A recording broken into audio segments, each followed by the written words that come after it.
Hey guys, it's San and welcome back to the BulbaSquad. So today our goal for this live stream is to have an open actual discussion over Metazoo to see if this is just a pure pump and dump, hype driven, FOMO driven, just dumpster fire of a game, or if this is something that actually has legs under it and it's on its way to becoming something like White Schwartz, maybe something niche like Dragon Ball Super, or even grow to the level of being comparable to one of the big three. And so without further ado, let me introduce our guests. First up, we have Dr. Applesauce. What's up, everybody? Welcome to another episode of wrong channel. Sorry. No, kidding. What's up? BulbaSquad, San, thank you so much for having me on. Looking forward to chatting with you guys about Metazoo and some of the fun, some of the things that I think are fun about it. So that's me. Dr. Applesauce 2 is my Pokemon channel, and I've made one video on Metazoo.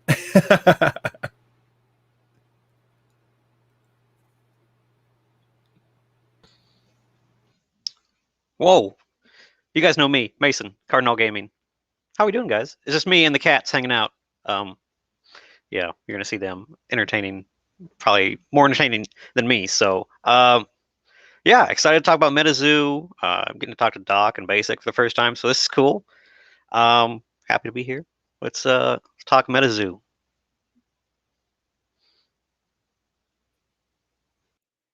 Hey guys, Basic Trainer here. None of you know me. They grabbed me off the side of the street, but it's about Metazoo, so I'm here. Let's do it. I'm happy to be here. All right, then. And so real quick, everyone just kind of state your positions on Metazoo, where your forte and knowledge is, and your personal interest. I'll start off. I do not have faith in Metazoo. I think it is very much a dumpster fire waiting to happen. It has the potential to maybe make it, but I'm very uncertain as of now. Now, Doctor. Personally, I actually like Metazoo. To be perfectly honest with everybody, I was cautiously optimistic for a while. I watched and kind of paid attention to what was going on, and there was things that I saw that I liked, things that I saw that I didn't really like, but there was enough going on that made me kind of pay attention to it. And then we had Collecticon in Frisco back in June. They had a Metazoo booth there. And so I got, my buddy got a free pack, and we were actually hanging out one night, and Mario came up to where we were all hanging out and brought some packs to let everybody open stuff. And that was enough for me to kind of say, okay, this is kind of cool. So I just followed along. And then when Cryptid Nation released, we bought a couple boxes, and I was still kind of like, oh, this is cool. I like what I see. You know, I'm watching people play games on YouTube, watching people like battle each other and stuff. And then when I opened my first packs, I really was sold, just plain and simply on the artwork. I personally like the artwork a lot. I think it's really, really cool. I like that there's characters that people can like identify with geographically.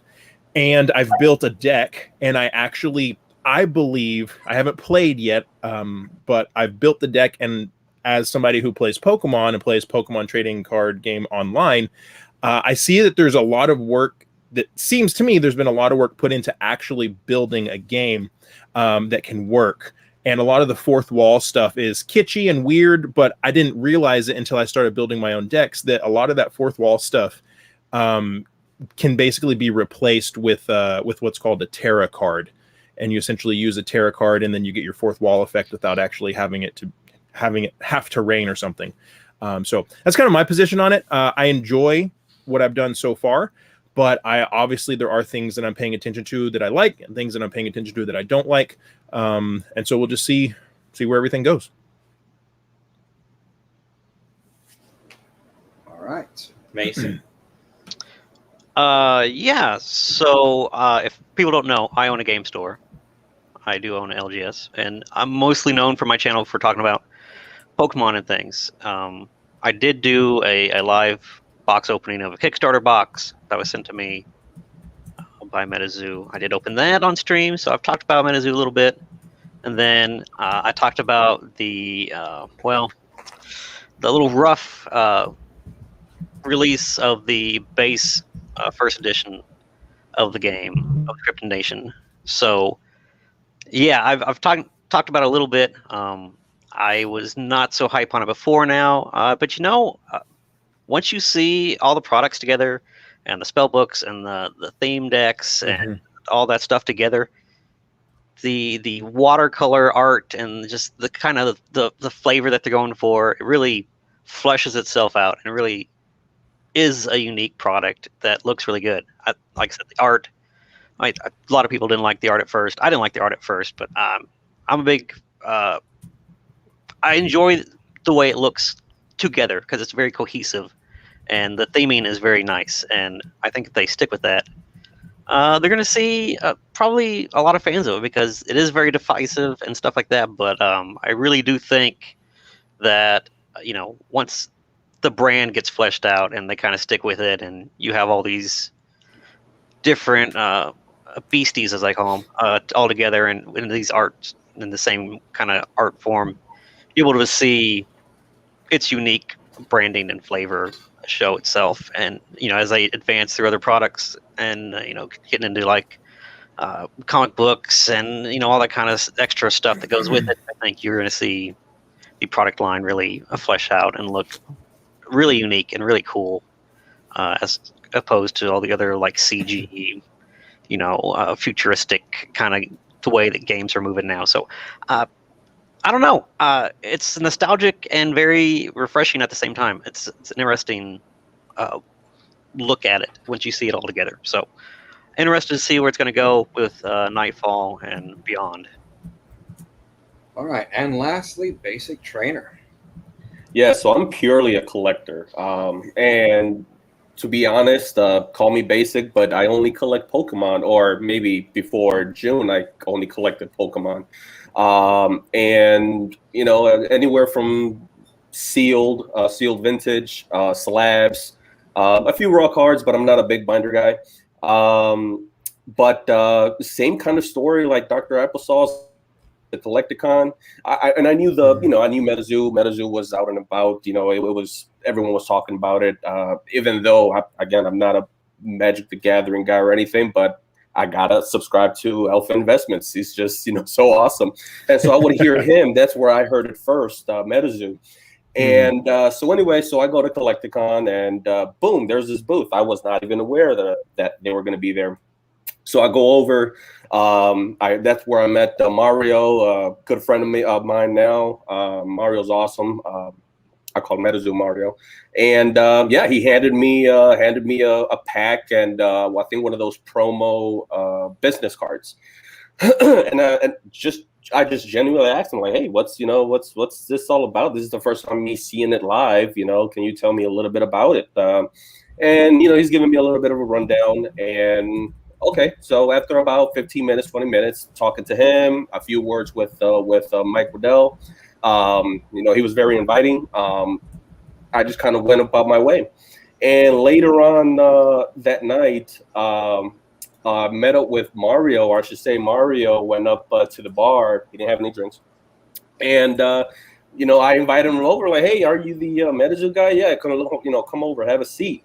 And we had the most amazing nights talking about Metazoo. And I think I must admit, you have to be exposed to Metazoo in order to really get the real feel of it. And that is what hooked me. And the next day, same thing. They're giving away more packs. They're giving away gold packs, sealed, one of ones. And as a collector, I was hooked. And ever since then, I've been on Metazoo. Again, I'm not a big fan of the TCG side of it, of the playing side, even Pokemon. I don't like to play Pokemon, but I love to collect it. Metazoo, I love to collect it. All right, so the first question we're going to open up with is, what do you guys think of the launch overall of Metazoo? Culminating of everything, how the prices moved, where they skyrocketed to, I believe they topped out at like $500 or $600 for the booster box, then came down to around $400. I might be wrong on that. Then with the damaged boxes, I believe those are being rectified, and now how everyone is reacting now that it really has been fleshed out and we're moving into Nightfall. You want me to go first? That's our order. Okay. It's really difficult to sum it all up because we don't know everything that's going on behind the scenes. We do know that Cryptid Nation had 25,000 units released of booster boxes, which is not a large amount. And somebody in the chat said something great. Isaac Rubin said, "Hey, it's too expensive. Make it more available." And I understand that. I totally get it. But booster boxes were $100. That was MSRP on Cryptid Nation, was $100. So it was very affordable, and I had no problem getting Cryptid Nation. And it's like, as soon as people got their hands on the booster boxes, then that's when it went crazy. And so I don't know what the catalyst was to cause it to pop off like that. Was it just because people started seeing the cards and thinking, wow, this is new, this is cool, I want it? I didn't see any massive influencers pushing it outside of Rudy from Alpha Investments, but it's not like he was pushing it hardcore every day. There wasn't any type of a Logan Paul situation where they just put it in front of millions of people. So my natural bent is that it got popular because it was new and it was hyped up and people were interested. So I think the release went okay, at least personally for me, and everybody that I know that wanted some were able to get some. But then a couple weeks later, things got really, really expensive. And a lot of people who started being exposed to it from the people that were able to actually get their hands on booster boxes started joining the Facebook group, started joining the Discords, wanted to get their hands on product, and they can't find a booster box for under $250, $300, or $400, or whatever the case may be, however much it was. It went up to $250 quickly, and then just escalated from there. And I think I saw it top out at $700 a booster box, but that was for a short time. So I can understand people who want to get into it but can't. And my argument to that is there's only been 25,000 units released. It's only been first edition, and it's only been like a month. So I think the true litmus test will be when those second and third print runs or the unlimited print runs actually come out. The true test will be when those come out, will people be able to affordably get their hands on a booster box for $120 or $150? Or are they going to get gobbled up by people that want to invest in them and hoard them and try and control the market? So I think the Cryptid Nation release went great for Metazoo. I think the people that were paying attention and were interested before it released and wanted to get some, I think they were able to get it. And then all the people that kind of were exposed to it now are wanting it and might have some difficulty getting Nightfall. We can talk about Nightfall later, but I think the initial release went well. And especially, if you're looking at it from Metazoo's perspective, the popularity is incredibly high, and that can only be good for them.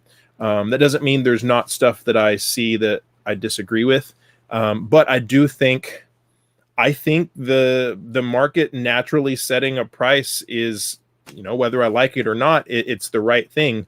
I'm not going to buy a booster box for $450. I'm just not. But people obviously are. So, that if it's too expensive, well, people are paying prices that are too expensive for a lot of people, which is interesting. So that's my perspective. Yeah. You can go all the way back to the Kickstarter of Metazoo and see where, this game just came out of nowhere, and it was a successful Kickstarter, but it really didn't start picking up steam until the Kickstarter kind of ran out, and then people were like, well, there's only so many of these boxes that are going to be made, and then people are, there's only so many supporters of this, and of course Metazoo is both a benefactor and a victim of the time that it was released, and that everybody was looking for something new to latch onto. And but also we had restraints of how much product could be made in a certain amount of time and stuff like that. And especially as a new business, a new literally Kickstarter business, you don't have a lot of funds to get going off the rip. You have to build that kind of base up until you can actually start producing a large amount of product. So obviously these Kickstarter boxes got picked up by Gary King Pokemon and Rudy from Alpha Investments, and all these guys were talking about it, and that spread the word around a lot. And like I said, it was after the fact. It was too late to already join the Kickstarter, and these things are already getting pumped, and people are talking about the limited amount of them, and again, it's just at the time it was just a rough time to start a game in the time frame that it is, anyways. And then you have all these other issues that brand new company, you don't know who to print with, you don't know where to go, all this new stuff. The Mike Waddell, he's never created a card game before, so a lot of this stuff was all new to him, and he's trying to meet up with at that point unrealistic and impossible demands on his product. So yeah, obviously Kickstarter went and took off, and it was hard to find. And then you did the first edition, were still very heavily allocated. Mike Waddell actually entered into distribution agreements with several different companies, and they're exclusive agreements now, which is very similar to what Bandai does with Digimon and Dragon Ball Super, where only select distribution companies can carry their products, which, for better or worse, I don't know if he's just sticking it to the guys that said no to him at first and is supporting the guys that said yes. I mean, if that's what he's doing, okay. But is that helping your business or is it harming your business? And that can be debated. But I was lucky enough to get in through my point of sale system for my store. They actually have a partnership with Metazoo and Channel Fireball, and I was able to get product from them. And that was the only way I was able to get product, because I was not with Golden Distribution. And at the time, they have Peachtree that's now on as distribution, and they were not for the first edition boxes. They will be going forward, though. So yeah, it was just as a store that's trying to stock this product, or have people that are interested in the product, it can be very difficult to stock and get my hands on it. And obviously, at the reasonable prices, it's almost impossible, because again, it's a product of the time where it's just you can't make enough to meet demand.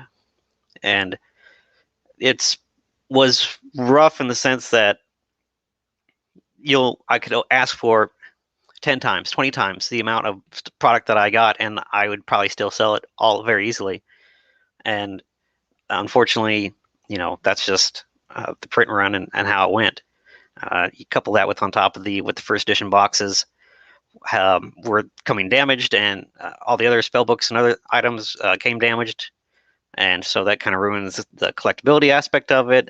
If you want to keep it sealed, and if that's the kind of route that you're going with investing, it had its own fair share of issues. So rollout for the game has been rough, but it's been no more rougher than even some of the bigger card games out there, just because of the state of the world right now. So it's been, they did the best they could, and obviously prices are going to do what they do. They have no control over, once they sell product to stores or to individuals, what they do with that and how many times over it gets flipped to the next person, it's out of their hands. So it's been a rough start to a game if you're trying to get people interested in a grassroots level. But obviously the demand has been several times over the Metazoo team and they all expected. So again, a good and a bad for the situation that we're in and the times that we're in. So yeah. Yeah,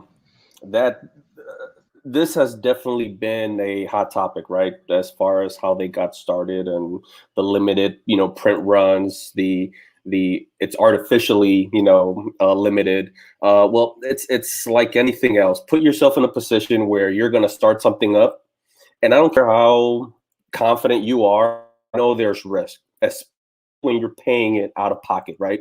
You're taking all the risk. So 2,500 boxes to kickstart it. I mean, that's just, it is what it is. You got to start somewhere. And, I think Mike Waddell has done a great job marketing it, talking to the right folks. It's advertisement, it's marketing. It's the reason why people go on, putting their commercials on the Super Bowl. You'll never see a commercial all year, but come Super Bowl time, they're going to have a commercial up there because all eyes are going to be on the Super Bowl game. It makes sense. they tried to fix that, but again, it's incremental steps, right? And they printed 25,000 of the first edition. Not enough. Not enough, because I think even Mike Waddell was, underestimating the how popular, it was getting. Especially what helped them was going to all the cons. Going to all the cons, in front of all these Pokemon fans who are mostly hardcore collectors. Something like Metazoo is just going to strike to most Pokemon collectors. And so, 25,000 wasn't enough, but hey, now there's a second edition. So is it going to be 50,000, 100,000? Have you? I think definitely he's gonna print to the point where boxes should not go over 200. I'm hoping they don't go over 200. But yeah, it's one of those things where you have to start out small, especially when you're paying out of pocket. I mean, he didn't go into debt to start it, to start this out. It kind of reminds me, when you buy your first home, unless you're loaded already. But when I bought my first home with my wife, we got a starter home, Kickstarter. We got a starter home, and we would, we back like 8 years ago, we were qualified for 200,000. Guess what? We bought a $100,000 home because we didn't want to risk, getting that $200,000 home, not knowing what was down the road. Now that we're more stable, now that we know exactly what's going on, more meat and potatoes, now we can say, okay, now we have sold the house, and now we're going to scale up, And again, once we get that qualification note, we're not going to go the max. We're still going to, stay on the safer side. We're not going to risk it all. And we'll see what 10 years, brings us. But overall, I know people are hating, on the fact that it's artificially, low printed. I don't think that was the case. You just have to really look at the risk when you're paying out of pocket. So I think they've done a great job so far. I think they're looking at the popularity now. They're looking at how popular it's getting month by month. I said week by week, really. So yeah, that's my take. All right, so there is one thing I did want to add. We do know the numbers for Nightfall First Edition so far. It's 50,000 booster boxes. And Captain Zach Sparrow in here somewhere made a really good comment, which he actually did kind of sway my opinion a bit. With 25,000 booster boxes, do you think there are more than 500 people per state on average that want it? I'm not surprised it's this hot currently. Yeah, that's actually pretty fair argument, especially considering everyone is anyone who's been into Metazoo as of yet usually keeps trying to buy a box, 2 boxes a case. And you made a really good argument for why the launch was the way it was. They could have absolutely tried to go for the 50,000 booster boxes or more, but it could have ended up burning out, just going down in a flame. And you got me thinking. I'm glad we had this. I think that's a great point too, because we don't know the position that Mike was in when he was paying for however he financed whatever he was able to print. 50,000 for Cryptid Nation could have been a lot more of a risk than he was willing to take, or maybe he wasn't able. Maybe there was some restriction, and all he could do is 25,000 booster box units. But I think the interesting thing is like Basic Trainer said, people are getting upset and saying, it's artificially inflated, artificial scarcity, yada, yada, yada. As the first release of a brand new TCG, if Mike knew he could have sold 100,000 booster boxes, don't you think he would have printed 100,000 booster boxes? Because they need the revenue. You know what I mean? Like, I'm just looking at it from a business perspective. I mean, your first print run, you want to be able to sell as much as you can, unless the man is just floating in money and he wants to keep it scarce. I don't know what his financials look like. I do believe that he had some help to get things printed and distributed from other avenues, but I'm not positive on that. But I think that's such a good point. Like, a lot of people are upset at the artificial scarcity. I don't know that I wouldn't assume that they only printed 25,000 booster boxes of Cryptid Nation to keep it artificially scarce. I would want to sell everything that I could. And if I thought I could sell 100,000, I would have printed 100,000. That's just what my opinion is. That's what I think. That's what I would I would lean as far as that is concerned. I did want to ask what you got from. You guys are looking at the booster boxes for Nightfall and hoping they get much cheaper, or even the second edition booster boxes for Cryptid Nation. If I recall correctly, I believe it was Argos Anonymous or one of the other Metazoo YouTubers. They said that the second edition is also going to have its own kind of unique and exclusive cards. Does that concern you as someone who wants to play / collect? I know Mason's going to love it because it means more stuff to sell and it's going to be more liquid. But for you guys, are you worried that it might keep pumping up the value of the boxes and make it harder to really enter? Yeah, I know in one of the interviews he did with, I'm sorry if I'm going out of turn, Doc. No, it's all right. I jumped in front of you. But I know that when he was talking with Rudy, where he's talking about doing like numbered cards and maybe like artist signature stuff and, alternate art stuff and stuff like that. So obviously when you have this much momentum, why not throw everything you got and see what sticks, like he's already going to sell out. So what does it matter? Like you may as well put stuff out there. And if it gives it even more hype and lets it go even further, and even, if people hear unlimited Cryptid Nation boxes, the collectors aren't going to go after that unless you throw numbered cards in it, unless you throw alternate arts in there, unless you do all this other stuff. It may be his first TCG, but he's seen and been around TCGs all his life, and he knows what's been working with other people and for other companies out there. Mike is very smart. He's very like I call him like an Elon Musk type of TCG guy, where he's just, at this point, it doesn't matter what he does. He's got all the momentum behind him. So you may as well just try everything out and see what propels you even further. Because you got all that. You're already strapped to rockets. You may as well just go as far as you can. I agree. My only caveat is that I think it's super, super important that with one of the second or third print runs, that there's enough for people that want to try to learn how to play to be able to get it at an affordable cost. I think that that's something that should be really, really at the forefront of their concern, because as a collectible trading card game, if people can't afford it to play it, I think that could be really, really detrimental in the long run. That's why I think the release of Nightfall and the second and third runs of Cryptid Nation are going to be what is going to be indicative of the future, how those go. Yeah, for sure.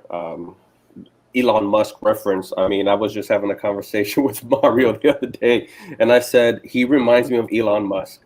And I was looking at it more from the standpoint of how kind of a celebrity figure. He's a CEO, the owner, this billionaire, and yet he looks very casual. I feel like if you found him and walked and just happened to run into him, I feel like you could actually have a conversation with the guy.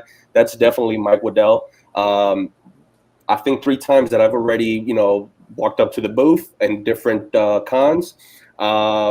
He has conversations, and I think after the second and third time he gets more comfortable with me, like, oh, there's this crazy guy, yeah, okay, I'll talk to him. But no, yeah, it's again, going back to the print runs, it's just gonna get better, guys. It's gonna, and I know this is another hot topic, but he's got 20 years laid out, right, and whatnot. So it's only going to get better. Print runs are going to get better, and I really do think that as the popularity, really shows, it's showcased all over the place. People that need to get their hands on product to open it, to play it, they will be able to. I have not yet been able to buy a first edition. I'm waiting on Mason to get his order over there.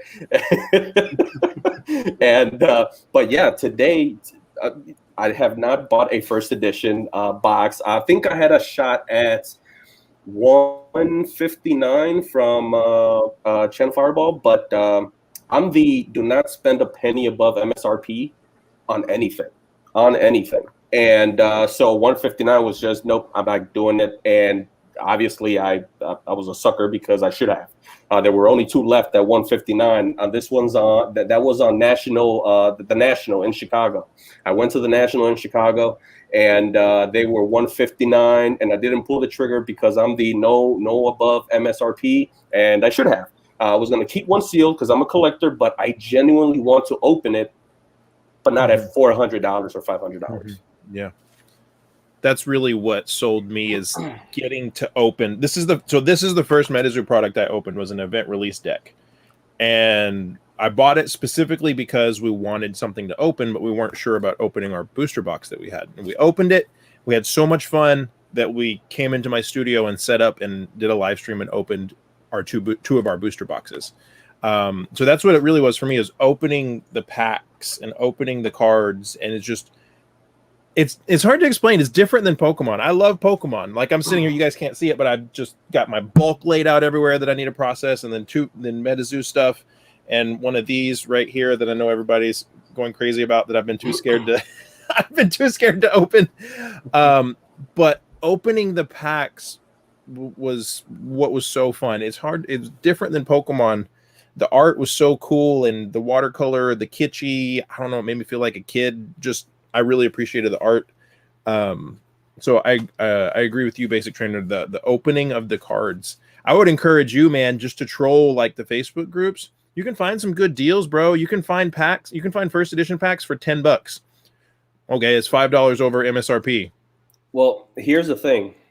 I've got product, but I'm a collector, and I just can't do it. I just can't crack them open. Well, that's a Kickstarter, bro. Yeah, like, keep those sealed. I mean, if you really want to open some, like, there's something about opening a booster box. I myself, I want to open more. I have 2 booster boxes in a spell book. I don't want to open them. So I see people, I'm watching people in the Facebook groups every day. Okay, packs are $15. Okay, now they're $12. Okay, today I saw 10 for $90. I'm like, okay, and just a little bit longer, and I'm going to bite, and I'm going to buy myself, another 20 or 30, just so I can have some to open and have some cool loose packs to keep sealed, because there really is a lot of fun in opening the cards, just like Pokemon. It's fun.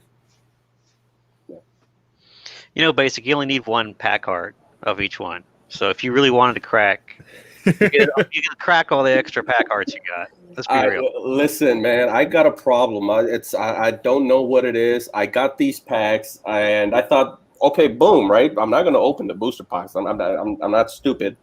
But here are the packs. I'm going to do it. I got home, and look, I wrapped them up and in plastic, and it's taped up, and yeah, I'm just a freaking collector. I don't know what to do. I don't know. I actually have a really different view on how Mike Waddell's been handling the game. I do think some of the things he has done have been pretty good. I believe he bought his way into the market by essentially bribing a lot of big PokeTubers by sending them products, which it's a smart play. It got their attention. It got Mason talking. It got Pokenomics. We got Alpha Investments. Everyone spoke about it. It grew the game. And then with the way they did what was it called? The red ink card that's inside of the first edition Cryptonation. Yep. That was like 100 of them. One of them. It's like, I think, 1 in every, 50 or like 200 booster boxes? It's some ridiculously low number. Yeah. And that also has been able to draw attention. But the way I've heard him talk about it they want plushies, they want shows, they want all these things. They want kids to have their Mothman plushie and all this. To me, it feels as though he's spreading himself too thin. He's doing all of these things at once. Instead of being trying to be a jack of all trades, master of none. And that concerns me, because whenever you attempt that, especially because Captain Zach Sparrow did point out that he was with Goldman Sachs, but from the people who have actually work in the business sector that I've talked with, they are all quite concerned with his approach, because it seems that the jack of all trades is showing flaws in different sections, in that he's not adequately tackling each area, and he's leaving holes in between it, and kind of to them, it looks like the ship may be taking on water if this continues forward. Even though, yes, he is succeeding in some areas with the red ink cards, with the I think the Nightfall booster box being glow in the dark is cool, but the MSRP price hike, that also definitely startled me and a lot of other people, with it being so abrupt. Even if, like, he said that the price of materials went up, but I just can't really see it having gone up by 40%. The issue I see with that is, right now the goal is to get it's essentially to grab more of the market. They want more people to come in.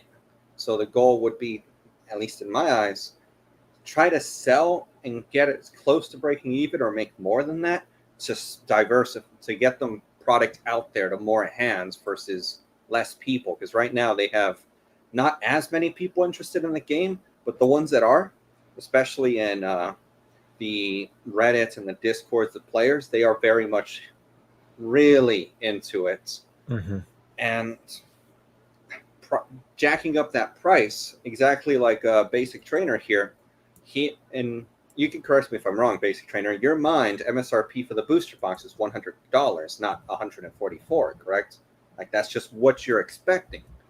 Now, some people like you, hearing that $144 price hike, it feels, I'm going to guess it probably turns you off a little more of the product, when in reality they should be trying to appeal to people like you, the collectors who will drive their game for the most part. Because yeah, there is players, but let's not make any mistakes, this is primarily a collector's game. Like, that's how they've advertised it, they want collectors. And so I feel as though things are just not rolling in such a way that it could very easily start spiraling out of control. I can totally see that perspective, and I don't fully disagree. There are things that have happened in the past couple of weeks that I don't like personally.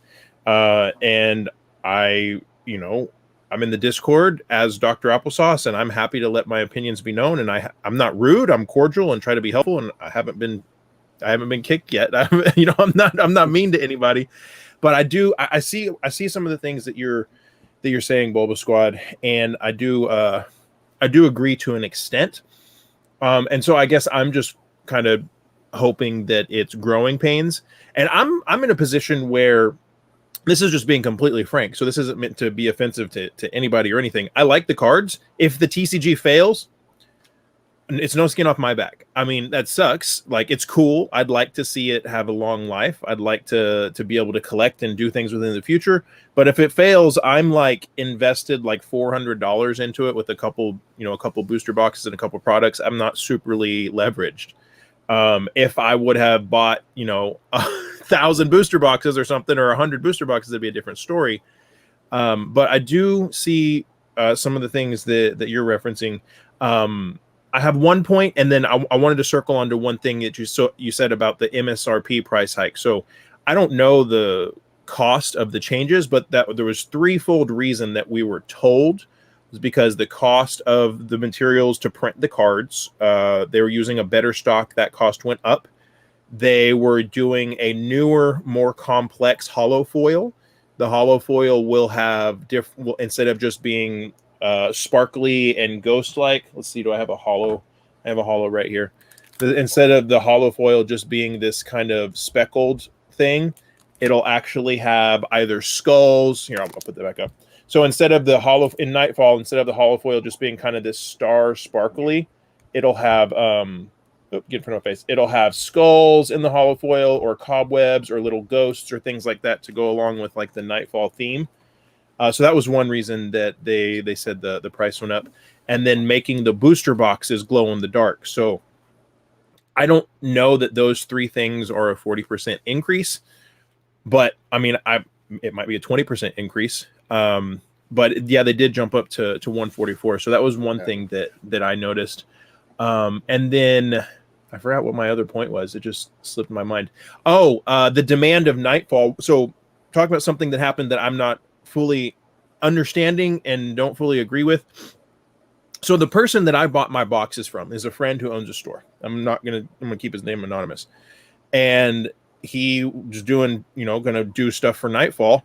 And Golden emailed everybody and basically said, sorry, we can't fulfill any of your orders, your SOL. What does that mean? Like, who's if you can't fulfill anybody's orders, who's getting what you're going to get? You're going to give it to your preferred stores that buy lion's share product. I see Mason right there. That's exactly what's going to happen. So the thing that makes me mad, and obviously they've entered into agreements with these distributors and they've signed contracts that the distributors can distribute the product how they see fit. So their hands to an extent are tied, I suppose. I get that. But we have all these small stores, not just a few. I've talked to lots of people, seen lots of people on Facebook. We have all these small stores that bought lots of Cryptid Nation when nobody knew if it was going to flop, if they were going to lose their money, or if it was going to go great. Sold Cryptid Nation at MSRP for $100 a box, $105 a box, whatever the case may be. Go to order Nightfall from Golden, and then get an email saying your SOL. We're not going to be able to fulfill your order. Maybe some of it, but we might not be able to fulfill any of it. To give it to these other larger stores that wouldn't take the risk. That's not cool. That keeps happening. If that keeps happening, that will be really, really, really a bad sign for the future of the hobby. Things have to be affordable. And all of these stores that have just been told they're not going to be able to get anything were the stores that were selling things to people affordably. Were the small stores that would take the time to make sure people weren't buying their pre-orders or buying their product and then immediately putting order confirmations up on eBay to flip it for $500. It's small stores that were told they can't get product now that did get Cryptid Nation that are the ones that are going to do all that. Channel Fireball isn't going to take the time to scour eBay and make sure people aren't flipping their product. They don't care, because they make money off of volume, right? So that was something I saw that was a huge, I don't understand why that's happening. It seems inconsistent with the interviews Mike did. And this isn't anything negative against anybody. I'm just looking at what I see and comparing everything. The interviews that Mike did with Rudy, talking about he really wants to focus on LGS getting the product and distributing the product through LGS, and they're set up with distributors that are going to put Metazoo in 1,000 LGSs. That's awesome. What about all these LGSs that believed in Metazoo before anybody knew if it was going to be successful? Why are they being told they can't get product? Because as somebody who refuses to forget where I come from, I would be blowing people's phones up and be rallying, because it's not right to tell those people that believed in the game that they are not going to be given product in preference for the big whales out there that are going to spend 10, 20, 30 times as much money. Because that's the only thing that I can assume. So that is something that has happened recently, that as somebody who enjoys the game, has multiple decks sitting right here, I have probably 50 hollows ready to send off to be graded once PSA is halfway affordable again. Like, I enjoy this stuff. I like it. I really did not like seeing that happen to multiple people and not really getting a good answer from Golden. I think Metazoo probably answered the best that they could or wanted to, but Golden just didn't. Oh, hey, here's some other go pre-order from Channel Fireball, or go pay Channel Fireball $200 a month plus a 2% commission on all of your product that you're allowed to buy from them. Yeah, that sounds like a good idea. So that is something that I saw that I don't like. And if anybody has any perspective on that, I'm sure Mason has some perspective on that, being that he owns a store. That's a huge thing that I've seen that I'm like, that's not cool. This is precisely what is wrong when these companies go to distribution companies and they make these exclusive deals, is that there's nothing in that contract that controls how those distribution companies allocate that product. Golden is taking care of people that take care of Golden, not the people that took care of Metazoo. That is irrelevant to them.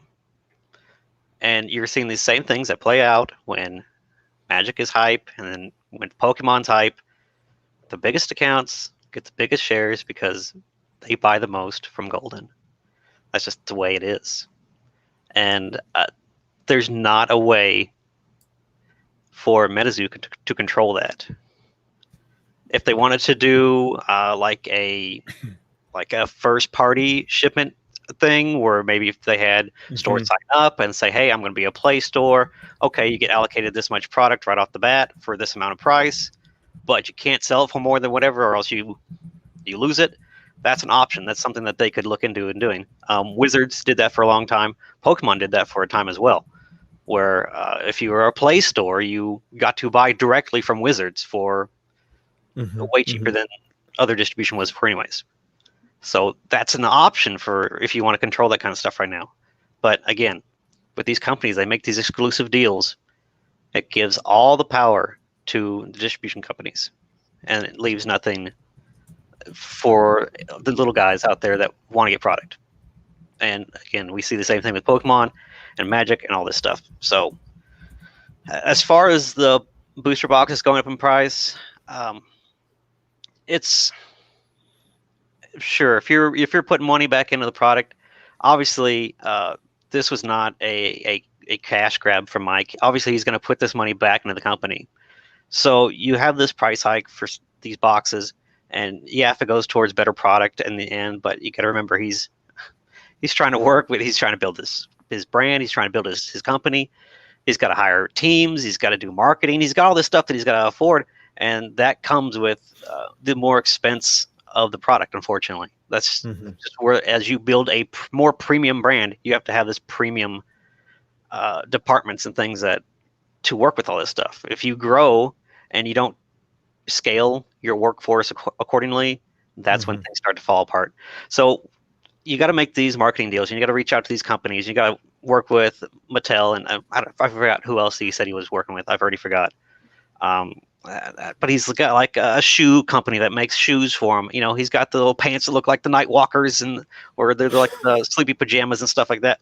All that stuff is building your brand. It's building your IP. All this money is going back into the business. So, you talk about the price hike stuff. It's all going back to the company. Mike isn't lining his pockets with it. This is not a flash in the pan. He's not gonna do this big fling that he had no idea was going to happen and blow up this way. Again, he's got rockets on, and he's flying forward and doing the best he can. So, and he knows that if he goes and he branches out to all these things like plushies, like clothing, backpacks, school supplies, all this stuff builds up your brand pyramid to being a more premium product. All that stuff helps you in the long run. So he's not just building a TCG, he's building an IP, he's building a brand. So when people talk about, the TCG abandoning things and all this stuff, TCG is only a slice of his Metazoo universe he's trying to build. And obviously TCG is where the roots are, but he wants to do so much more. And obviously he has plans to do so much more. And frankly, he's not scared anymore. He's not scared to branch out and make these connections, because he sees that people do want to support and do like the brand and do buy into what he's doing. So, when you have all the confidence behind you and all the momentum, you got to reach out and grab what you can and push as much as you can. That's my thoughts on the price hike. It's you wanted a small Kickstarter TCG that blew up into a premium TCG now. It just comes with the territory of growing. Yeah, Mason, and correct me if I'm wrong. It wasn't this happening this past year with Pokemon, where all of a sudden distributors are charging LGSs more because they're seeing what the market's doing. So then LGSs, when they get their product, they have to also go up on their price. Is that correct or no? So in the preliminary aspect of when new product is released from Magic, Pokemon, whatever, normally that first wave is at the price it's always been. But any wave thereafter, or if they so choose to hold some back and release later, that kind of stuff is at a more increased rate. So, I can't go get Vivid Voltage boxes from any distribution company for the $80 I was paying before. It doesn't exist. It's they don't they don't have that kind of price point anymore. I'm paying $95 a booster box. I was offered $115 today for a Vivid Voltage booster box. That's just the way with this out of print product. And sometimes distribution companies, they'll go out and they'll buy from maybe they were allocated so much, and then maybe MJ Holding, which stocks like Walmart's and Targets, they'll get so much. Those distribution companies can buy back from MJ Holding and then redistribute that product. That happens sometimes too. So there's a lot of stuff like that happens at the distribution level, where it's all those guys that have access to it. They kind of hold back a little bit until the market bleeds out, and then they can kind of pump it up with stuff. Oh, we found a case in the back of the warehouse. We found they're able to sell it for it. Yeah. So happens all the time. Right. Is eBay sold right now? Okay, let's go $10 under that.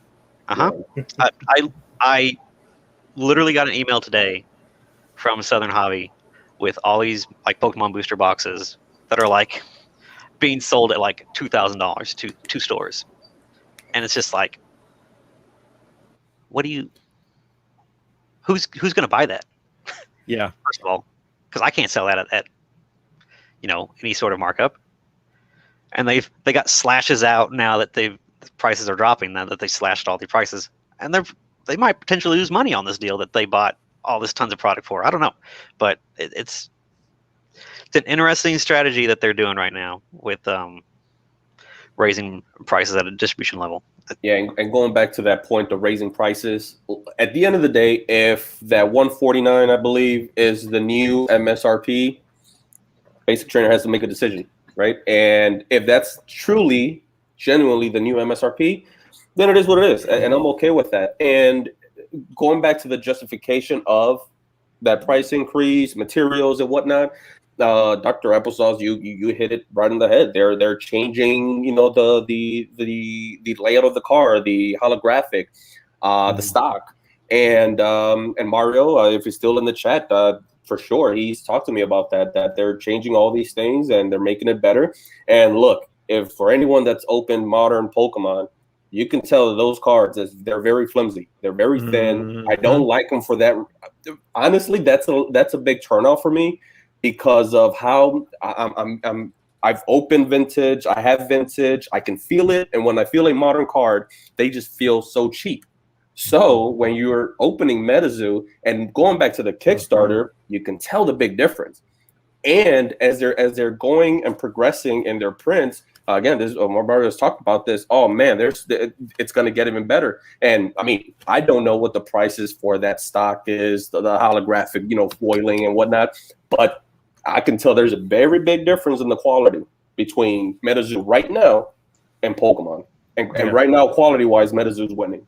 Oh, you can tell a difference between the Kickstarter boxes of Metazoo and the first edition boxes. You can tell it's different card stock. So yeah, it's always a progression thing, and if you buy more, you get it for cheaper and that kind of stuff. So that's how it works.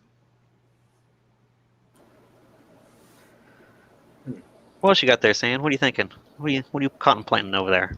I'm just going through what everyone's saying, because this is the first time I've finally been able to sit down with people who are very positive on the game and looking at it this way, because most people are very negative, especially in my Discord. Most people are very against it, because essentially the common denominator for all of our concerns is I do see the merits that Metazoo, the TCG, has.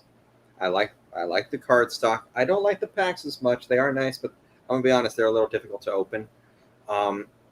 Red board is just not for me, but I do see the benefit, the pros that there are for it. I believe like 4 months ago, I made a video covering it and acknowledged that it has a lot going for it.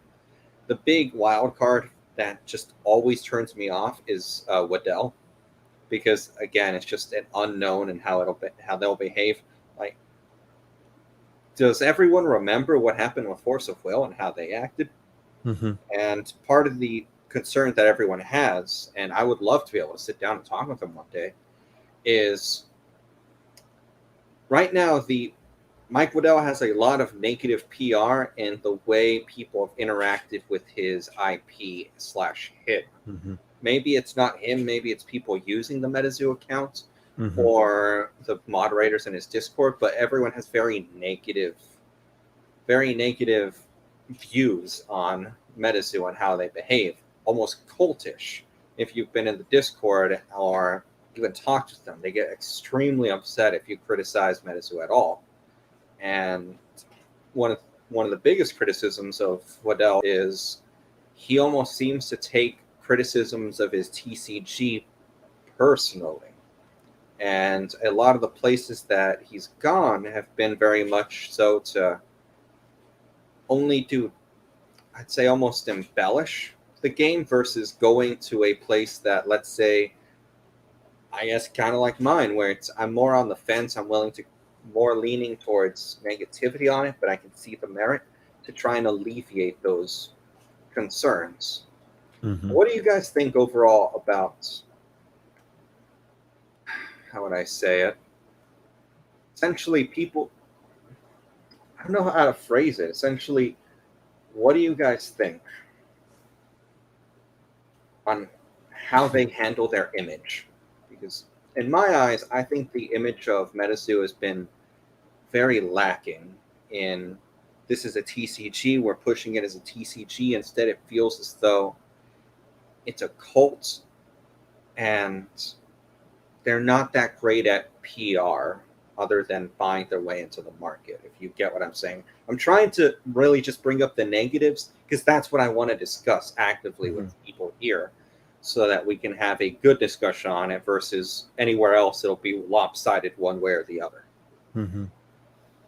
So I have two perspectives. The first one being, so they, this, like I said, I'm somebody that enjoys the cards, enjoys the game, and I'm going to be real about everything. And, you know, I'm never going to be rude or disrespectful, but if being real and honest gets me banned or in trouble or whatever, hey, I'm here, and, you know, it is what it is.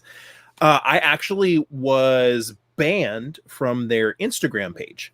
And I didn't know why. I was dumbfounded. I was like, oh, because it was right before the release, or right after the release or something, and I was waiting on my order, and I tried to find them on Instagram, and it wasn't there. And I'm not a huge YouTuber like some people are, but I do have a much larger following between both of my YouTube channels and all my social medias than a bunch of people do.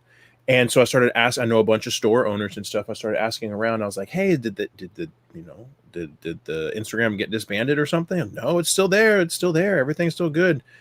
So I was banned on Instagram for some reason. And the only thing that I could think was they had some post and they were asking like, what do you think about the Metazoo release? And I commented something along the lines of like, hey, I wish my booster boxes wouldn't have come damaged, but hopefully, you know, this is a learning process and y'all use this mistake to be better and come out stronger in the future. It's the only thing that I could think. And so come to find out, I was banned and I couldn't get anybody to reply. Obviously, I was banned on Instagram, couldn't get any replies on Facebook. So I went and found Mike Waddell's email and emailed him and said, hey, Mike, here's what happened. I met Mario at Collecticon, actually hung out with Mario and Real Breaking Nate and Super Duper Danny, live streamed all the openings, this, that, and the other. It's like, I'm banned from Instagram, and I can't imagine why. And nobody told me why I was banned. And I was honest with him. I said, I'm very concerned. Somebody that has, my following isn't insignificant, but it's not, and, you know, it's not alpha investments, but somebody who has as many followers as I do would be banned with no reasoning. Like, what's that mean for, you know, the dude that, you know, works 60 hours a week, you know, as an electrician and likes to collect TCG? Like, if he says something wrong, is he going to get banned too? And to Mike's credit, he emailed me back like the next day, and we had some back and forth making sure he had all my correct information for my Instagram. And he basically said, hey, we have multiple people that run all of our social media accounts. It's very possible that it was a mistake, that somebody banned you on accident. You know, there's a bunch of moving parts and a bunch of people running all of these social medias. He apologized and unblocked me. So that was a positive turned into a negative, I suppose. I don't exactly know what happened there, but I thought that was something interesting, and I was thankful that I was unbanned because I can actually keep up with him on Instagram now. So, and it was nice that the owner of the company responded and did that for me. And then another thing that I noticed is I've brought up something that I see that I predict is going to happen with Nightfall, and I hope I'm wrong. Every store, okay, so we've discussed that it seems like the stores that are going to get Nightfall are going to be larger stores. That's what it seems like, that they're going to get the majority of the product are going to be larger stores. Larger stores generally don't care about who buys their product. Larger stores generally don't have a lot of safeguards in place to protect against auto buying monitors or bots, as we call them. I saw exactly what happened in Pokemon with Champion's Path get botted like crazy and just get sold out immediately everywhere. I saw that happen in Funko. I watched it develop in Funko. When it was coming in Pokemon, I called it. I was like, this is about to happen. Oh, this is never going to happen in Pokemon. This is never going to... Nobody's going to bot Pokemon. Nobody wants to bot Champion's Path. What happened? This is what's going to happen with Nightfall. That's what I'm afraid of.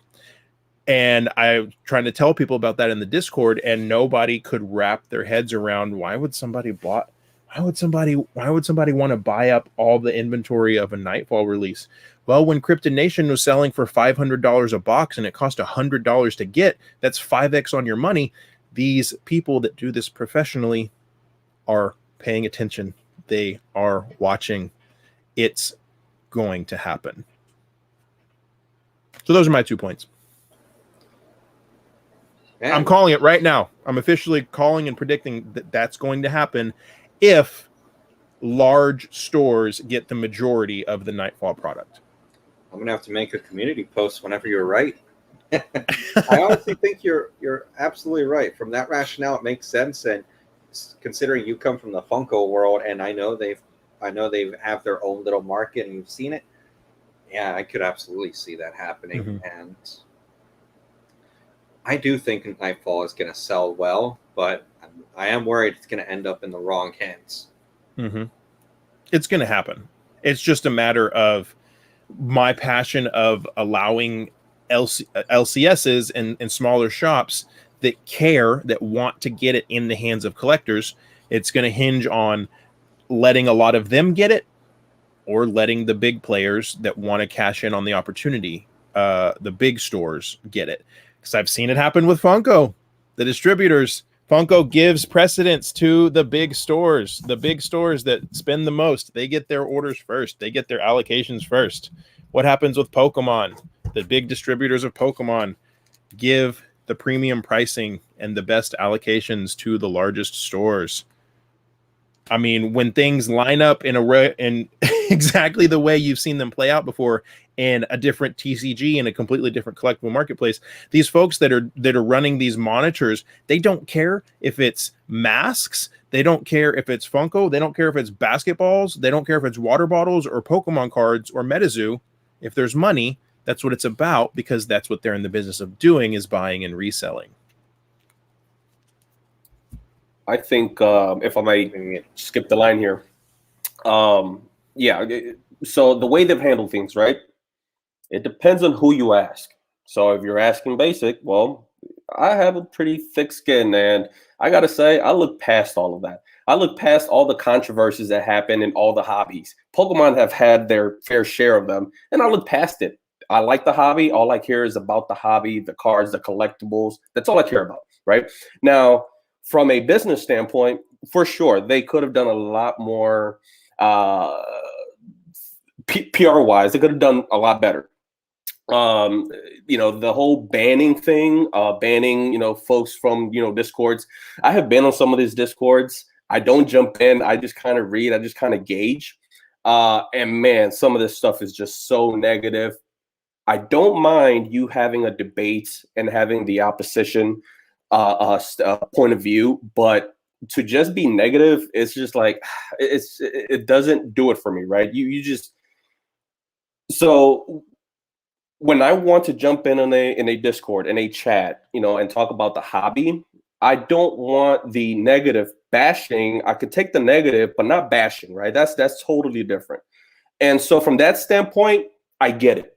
I get that they have to, get rid of some folks. Now, you mentioned Dr. Applesauce, they booted you out. I'm pretty sure it sounds like some of the people, they feel like they did nothing wrong and they got booted. So I don't handle their PR, their people that run that. But yeah, for sure, they could have done a lot better. But I think they're also doing the right thing.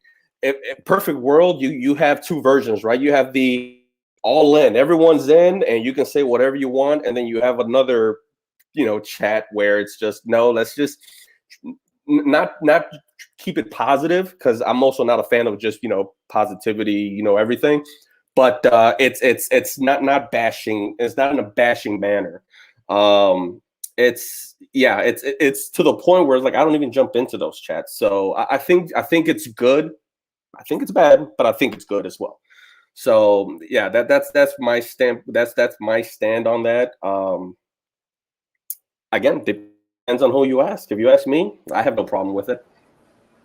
So, kind of building off of what you guys have said, and especially off of what you said, Doctor, do you think that this botting situation is going to create a lot of negativity, both on the side of people who are very much against Metazoo, thinking this is all flippers, scalpers, investor speculators selling to each other, and now this will just reinforce that idea, or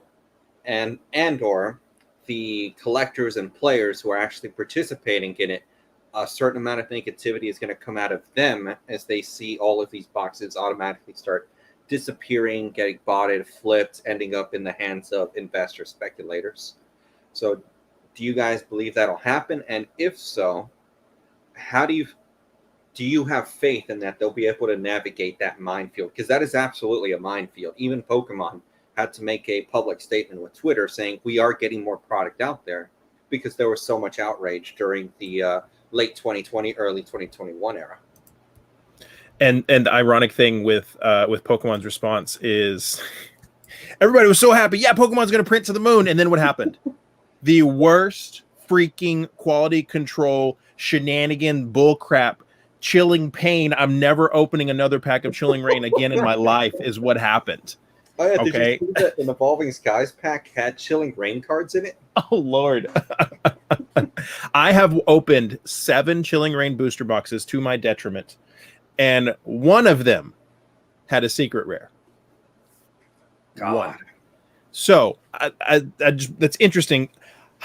I don't know. It's hard to say what the folks, if the botting situation happens, the folks that are wanting to buy and resell and make money, it's hard to say what their reaction will be. But I mean, I can guarantee you the reaction from people who just want the cards to have them, it's going to be negative. The people are going to be mad. People are going to be angry. You're going to have your people that want the cards so bad that they'll spend whatever market is for a booster box, $400, $500, and then cry and complain and be mad and say, I was forced to pay $500 for a booster box. You weren't forced. You chose. Sorry, you chose to spend that much money. And then you're going to have the people who just say, screw it, I'm not spending that much, I'm done, and go buy a Pokemon card booster box and then forget about Metazoo and may never think about it again.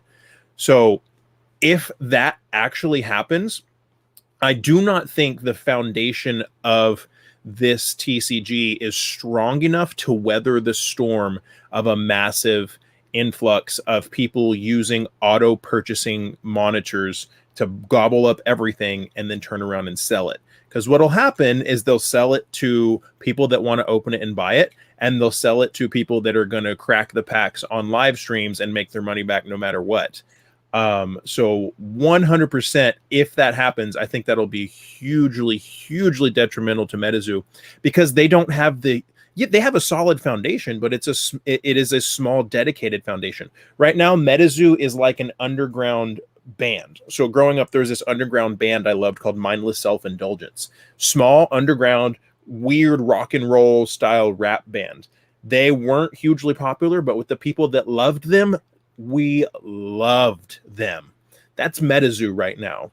Metazoo is an underground TCG that has an incredibly dedicated and strong small foundation, and then a bunch of people on the fringe and outliers like myself that are like, this is kind of cool. Like I could jam to this every once in a while. I'm going to watch and pay attention, but it's not Pokemon that's running, millions wide and millions deep. It doesn't have this huge foundation like Pokemon does to weather this massive storm that Pokemon was able to weather of being constantly botted for 4 sets, Champion's Path, Shining Fates, the three or four good sets. So if that happens, I don't know that it can survive. The company itself may survive, but there might be just enough. So many people will get upset with not being able to actually get the product that could be really, really bad.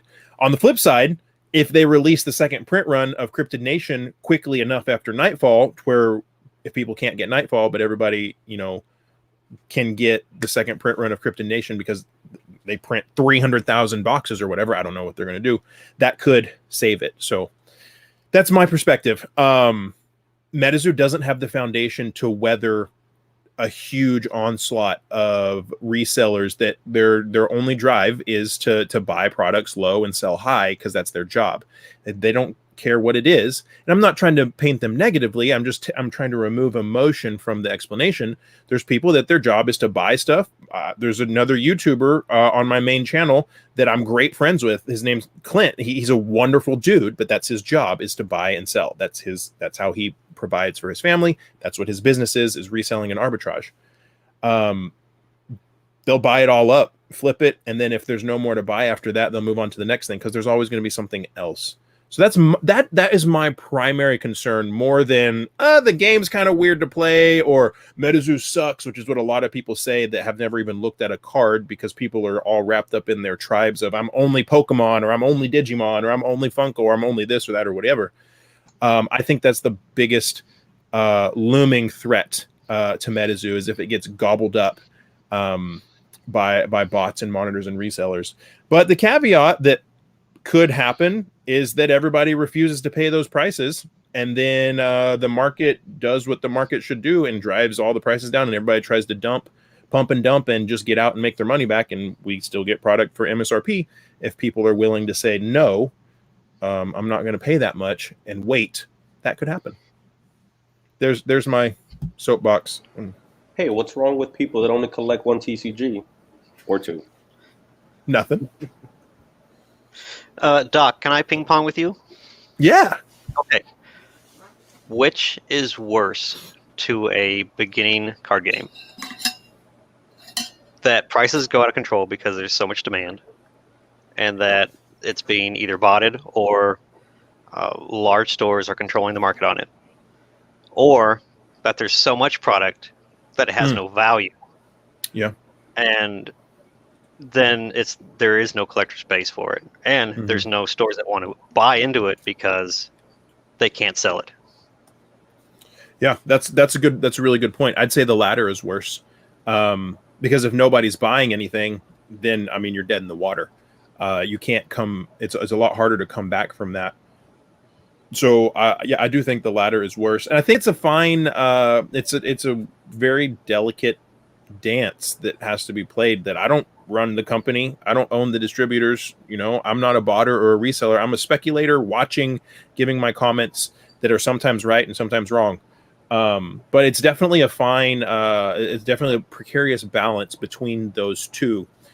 So if I'm in Mike's shoes, I'm going to err on the side of not printing enough to make sure people are still buying my product. But I'm also going to really try and fight for making sure people get the product that are going to really, really put collectors first and not be so much concerned about pumping and dumping and profits, but really be concerned about collectors. But like I said, I don't own a TCG, so I don't understand all the nuance of what he's going through. But on the same note, on Print Run 2, there's already a first edition Cryptid Nation. There'll be a first edition of Nightfall. What's the harm of printing 200,000 of Unlimited? If it's too much, okay, that's cool. Unlimited Cryptid Nation will go down as being massively overprinted and super stupid cheap, and then anybody who wants to learn how to play the game can get the game affordably, but the people that really just want to collect can go for Nightfall First Edition and Cryptid Nation First Edition. That's kind of that's kind of how I think about it. Is that what do you think, Mason? Is that a wrong way to think about it, or is there something there that I'm not accounting for? Yeah, because those 200,000 boxes have to go somewhere. It's true. Somebody and it costs money to produce somebody gets stuck with them, and you don't want it to be LGSs. You don't want it to be distribution, because then they don't buy as much from you. Yeah, there's a lot of faults along the way that could really harm things logistically that can also kill your game. Mm. And so that's the kind of stuff that you have to worry about when you print too much product, is that it becomes worthless. It becomes to where there's so much that nobody wants it anymore. So that's the thoughts that I have when people say, why don't you just print it to oblivion? Well, because you know, to put out a forest fire, you got to bring on an ice age, and it's not the answer to the problem. It's a good point. No, that's a really good point. And I think in a perfect world, they would find, they'd try and find a delicate balance for the second and third print run for a decent amount. And who knows what'll happen. Somebody in the Metazoo Discord said something that really made me think, dang, that's a good point. Like, what if Nightfall's so popular that there's so many people that just want to invest in Horde that they gobble up the second print run as well? I mean, that's that's a possibility too. Well, that's definitely an issue, right? In today's TCGs, the cat's out of the bag. Everything's investable today, right? Or at least that's what people are thinking. So whenever there's something new to come out, hey, we saw what Kickstarters, have been doing. We saw first edition. This is what's going to happen also with Nightfall. And that to me is probably the biggest problem to the genuine collectors, the genuine players, is the investors, and that are buying all this product, keeping it sealed, keeping it in their closets, and that's to me that's one of the biggest problems there. I think Pokenomics, he pointed out, I do have a conspiracist gene in me. Isn't Pokemon doing this? Are they printing to demand, which then inflates the prices today? I don't feel like they're printing to demand on purpose, because it keeps people thirsty. It keeps people hungry, And now with the problem with investors, now they're taking a larger chunk away from collectors, from players as well. So now you got to feed 3 pillars. How do you do it? How do you do that? It's a problem. You release 7 sets in 11 months. That's no, and that would be the way to be like, look, it's going to be stupid for a while. The first edition runs is going to be stupid. It's for collectors. The unlimited runs, I'm going to do 4 unlimited runs, or until we don't need to anymore. It's just that is very logistically hard to do right now in the type of tight print schedules where you have to plan 6 months in advance, to get things, and it takes 2 months to get things by ship, across the world. All that would be very easy. All this stuff would be have a solution if things were normal circumstances. It's just right now, it sucks. That's a good point. That's some nuance that those of us who aren't running a store and dealing with distributors every day don't think about. Like, hey, whatever decision is going to be made isn't really going to happen for 6 months, right? So like, what's it going to be like in 6? Oh, we thought in 6 months this number was going to be great, but we highly had no idea what was going to happen. And now here we are, and we have 50,000 boxes of Nightfall, and everybody's like, that's not enough. But 6 months ago, they were like, it's twice as much as Cryptid Nation. That's a lot. I'm sure that's probably what their perspective was. That's a really good point. I think right now Metazoo is just undergoing a lot of growing pains, and it's just a whole lot of unknowns. Absolutely, I do agree to an extent that printing way too much of the product can definitely hurt the game, especially right now, because then you can't move it. And from a business perspective, at least with someone who very well could I honestly think Mike Waddell can sink with just one bad release. Like that's how close Metazoo is, considering they needed a Kickstarter to get this thing off the ground, which means they didn't have the money in their back pockets in the way that Legend Story Studios did. So from that, having that little bit of context, I think that's why they're keeping it rare, because the rarity is driving the demand through the artificial scarcity that is being created, which I think it's a mixture. There is artificial scarcity, but there is also absolutely demand, and Mason has been able to confirm this. And so they're erring on the side of that. But there is the capacity for them to create more and get it into the hands of actual people. They just don't have the infrastructure to deliver it as of yet. And I believe it was Doug Flutie here in the comments earlier pointed out that these contracts that they had made with these distributors, and even you, Mason, with how they're exclusive in some cases, correct? Just correct me if I'm wrong. Yes, you're right. Okay, thank you. I have said that they're only going to work with Golden, Channel Fireball for some reason, and Peachtree Hobby. And so I think that because they did that, they don't really have the flexibility they need to be able to manage that. Because let's say they were to set up something like Wizards of the Coast, your WP, what was it called? Wizards Direct back then? Because they can't really set that up anymore. Now there's no way for them to manage those botters, those scalpers. And that's really just, I think that kind of shows the lack of business experience he has as of now. And what I'm trying to build to is they have the ability to fix some of these issues as time goes on, but some of the choices they're making is kind of putting them in handcuffs. With this exclusive distributor deal, they can't navigate it and create some direct system to avoid it getting botted. And let's say if they had a direct system, they could send it to stores that they know, okay, these stores sold this product, they had faith in us, we'll go with them. We'll try to send it more to stores and keep it off of these websites where it will get botted. Because undeniably, I do agree that's probably going to happen. Everyone heard about, what was it? If you bought the Rudy kit, you easily like 3-4 extra money in some cases. It was absolutely ridiculous. I kick myself often for not buying that just for the promo. Yeah, I wish I got the promo too. I like it. That's the end of just my thoughts out there. It wasn't really going anywhere. He does still have like 1,000 of them, though. Does he really? Yeah, the Metazoo gave him 2,000, and he only sent out 1,000 kits. And he said, "I don't know what I'm gonna do with the rest. I might give away some. I might burn the rest. I don't know." Oh, I thought he said that was about the promos that they gave him. Oh, it's a promo. Yeah, like the promo of him. Yeah. Yeah. So I think at this point we've kind of talked as much as we can about Metazoo without going back in circles. Overall, did this change any of y'all's opinions? What's your general consensus? For me, it absolutely did. You guys did bring up some really good points in favor of Metazoo.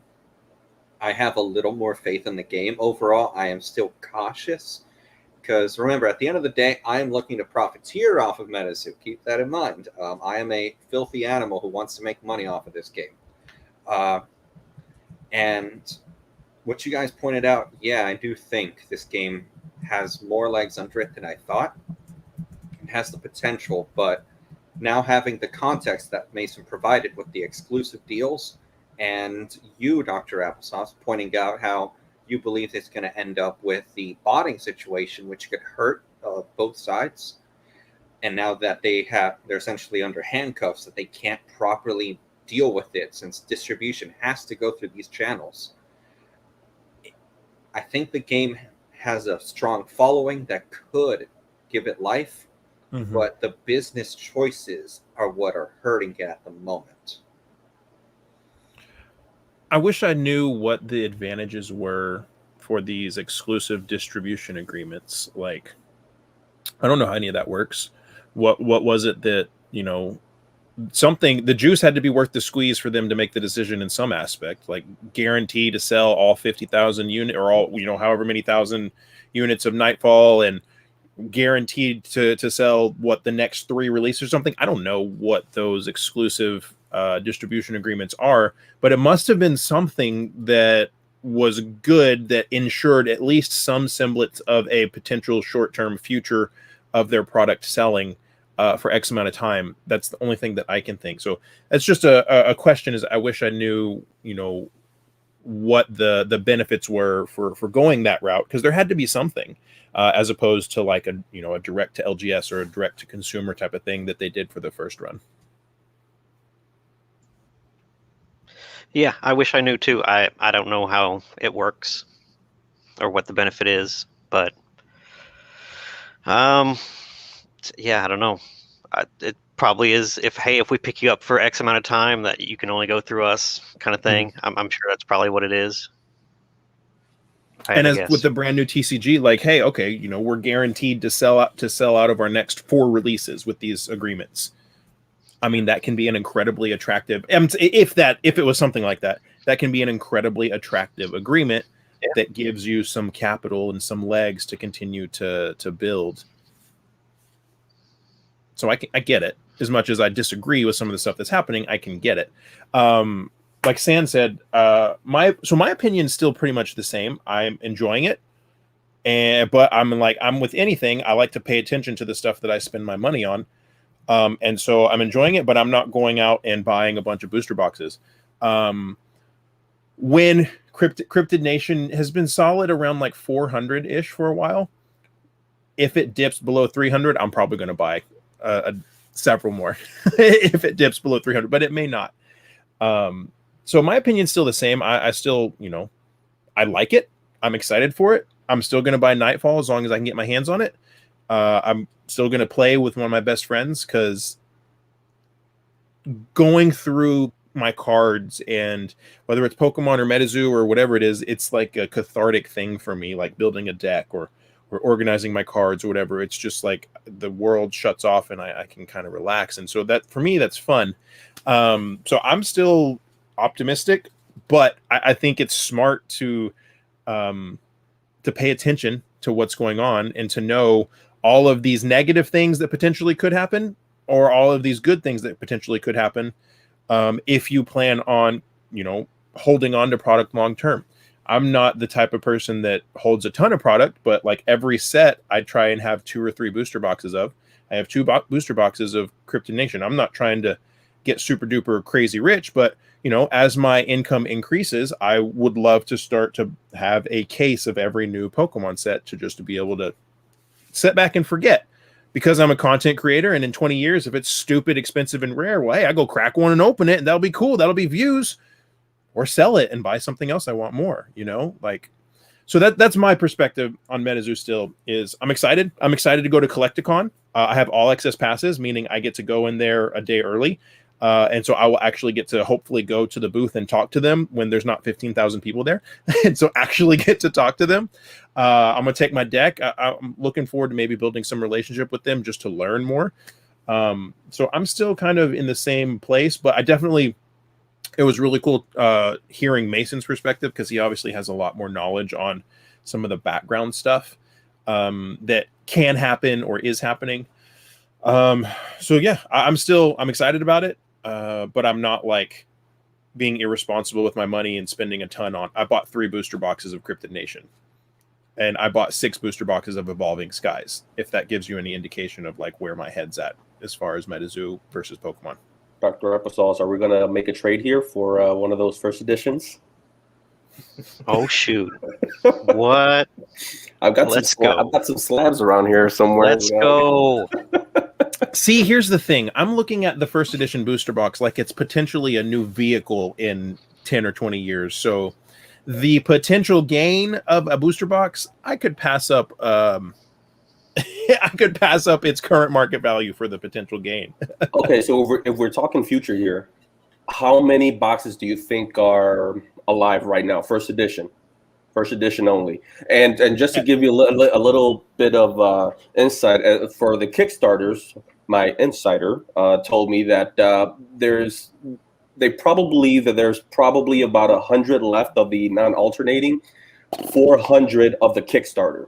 So there's No. 500. So there's 500 total Kickstarter boxes out of the 2,500, which to me is still pretty high because 20%. Metazoo was giving it all away. Metazoo was giving it all away, and when you went to Collecticon, how many boxes were they cracking open, and giving them out? So yeah, as you alluded, future. These first edition boxes, how many do you think out of the 25,000, how many are going to be out there in the wild? I would say there's at least half. I'd say they're right there too. Yeah, at least half. There was a lot of boxes being broken in box breaks. A lot. One thing that I will take a box and I will break it and make profit. I have no problem doing that. One of the things I don't like is Mason, if you took your entire allocation of Metazoo and streamed and said, okay, I'm selling every pack for $50 each, and sold out, and banked, and didn't even give anybody an opportunity to, a customer to buy the product for themselves. If you just went straight from your supplier and broke all of it for massive profits, that's something that I don't really like. And a lot of people were doing that. And that's fine. I'm not mad at those people. I'm just not going to do it. But a lot of people were doing that. And then a lot of people were genuinely excited to open it and buy it. If I would have paid $500 each for my 3 boxes, I wouldn't have opened the one that I opened. I paid $100 for each of them, and I only wanted to open one. So that being said, I think there's probably about half, maybe a little more. So that's maybe around 12, 13,000-ish left out there. Now, minty ones, probably way less than that. That's a lot. Yeah. So, overall, Metazoo, like I said, I'm hooked. When they were able to hook me, who I only, for 20 years, only collected Pokemon. Magic the Gathering never did it for me. Yu-Gi-Oh! Digimon, anything else. The new ones, Flesh and Blood. I just don't get it. Metazoo did it. That says something. And I feel like there's other people just like me in the same position, and I'm very excited. I think if it's Yu-Gi-Oh, Magic the Gathering, and Pokemon at the cookout, I think Metazoo is there right now. I think that is highly optimistic of me, but I think they're there right now, and I think they're there to stay. And they were at least standing at the front door with a 6-pack saying, "You sure you don't want to let me in?" Right. And this news about them collaborating with Topps, I was stoked. That I was so excited because some of my favorite cards today for Pokemon are Topps cards. Mm-hmm. And I think they're very underappreciated now today. I mean, if you look at those prizes, especially for me who collects slabs, they're very high. But yeah, I was very excited when I heard the Topps news or Metazoo, joining with Topps. I can't wait for that. Yeah, one of the things I like the most is the artwork. So Topps is there's gonna be no game to it. It's gonna focus on artwork. So I'm hoping to be able to get my hands on some of them. I'm not gonna buy a ton of them, but they could be really cool.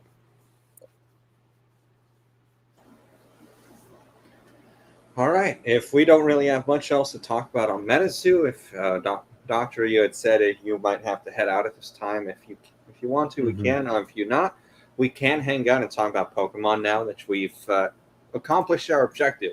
Good conversation about Metazoo, because quite frankly, I wanted to have this so that if this game actually had legs under it, we could do it the justice of having a good conversation over it, because there's not too many places that have done it. I believe Jake with Pokenomics did have one with Michael Dono. It's pretty good. So I wanted to try and support that further. And I think we accomplished our objective well. We definitely talked about the negatives, mainly me, in the regards of I am very negative on this by comparison to you guys. And you guys did a really good job of countering my points and still bringing up your own concerns, showing that very clearly there is a middle ground as opposed to what we've seen mostly online, which has been hyper-polarization, where it's you either like the most vocal groups are, they love it so much do not say anything bad about this, or to death with you, or what is wrong with you? Just give me your money, I'll burn it for you. That's typically how it is with anything. It's the angriest and the happiest people speaking, right? Like when one of my favorite movies. This is going to be a really silly quote. If anybody here or anybody in the chat knows what this movie is, I'm going to be highly impressed. I'm a huge Ryan Reynolds fan. One of my favorite movies of all time, top 3 movies, is called The Nines with Ryan Reynolds. And there's a part where he is a screenwriter, and he's doing like these focus groups and stuff for his new TV show. And he's given this advice: ignore the zeros, the ones, and the tens, because those are the people that are going to hate and love what you do, no matter how you do it. Look for the nines. Those are the people that their opinions really, really matter. You're always going to see the people that hate things, and you're always going to see the people that love things the most. But it's getting to get people together that are, everybody's kind of somewhere in the middle, and actually talking about it. That's what the majority of people really think about things. That's actually a good life lesson for a lot of stuff. Y'all can have that one for free. All right, so like I said, do you guys want to hang out and talk about Pokemon, or head on our merry ways now? It's up to you guys. I'm down. It's up to the crew. Look, I'm down to clown, so it's up to you guys. I'll hang out for another 15 or 20 minutes. How about that? Ooh, all right, let's go. So 10 o'clock your time. All right, and then we might actually bring Pokenomics in, because he had volunteered to sub in. Oh. So I did want to ask you guys, what did you guys think about a Papa Bezos exclusive celebration item? You saw that? What was that? If you guys want to, are we able to pull something up on the streamer? Okay. If you guys want to, you could head over to my channel community post. You can see they made a celebrations product that's Amazon exclusive. I think it's like the Prime box. Really? Yeah, I saw it this morning on someone in my Discord, because that's one of the biggest perks about having a Discord. They just farm the info in there. This is going to get purchased, opened, all the good stuff taken out, resealed, and sent back to Amazon. Is exactly Amazon is like Walmart. One of my I'm gonna say a swear word. I hardly ever swear on live stream. Okay, but I'm gonna say it anyways. One of my favorite comedians of all time is guy Rodney Carrington. It's like Walmart will take back anything. You go to Walmart with a box of diapers and say, these diapers already got shit in them. Oh, we're so sorry about that. We'll give you a new box right here, right now. That's Amazon. They will take back anything. I used to work at Amazon. I worked in a fulfillment center. It was a lifeless, soul-crushing experience. You stayed on the same exact place for 10 hours a day with no windows. It was horrible. The people who work there don't give a rip about, this is sealed the way it's supposed to be. Does this look right? Okay, well, it has wrapping on it. Looks good. Looks new. Let's go ahead and put it back in. We're seeing it happen with magic. I can't believe they gave Amazon an exclusive. Holy cow. If you're not buying that on pre-order the first couple of days, I wouldn't be buying it, because it's going to get returned and you're going to get back a bunch of open Chilling Rain packs or something. It looks really cool, though. I'm not surprised. I'm not surprised either.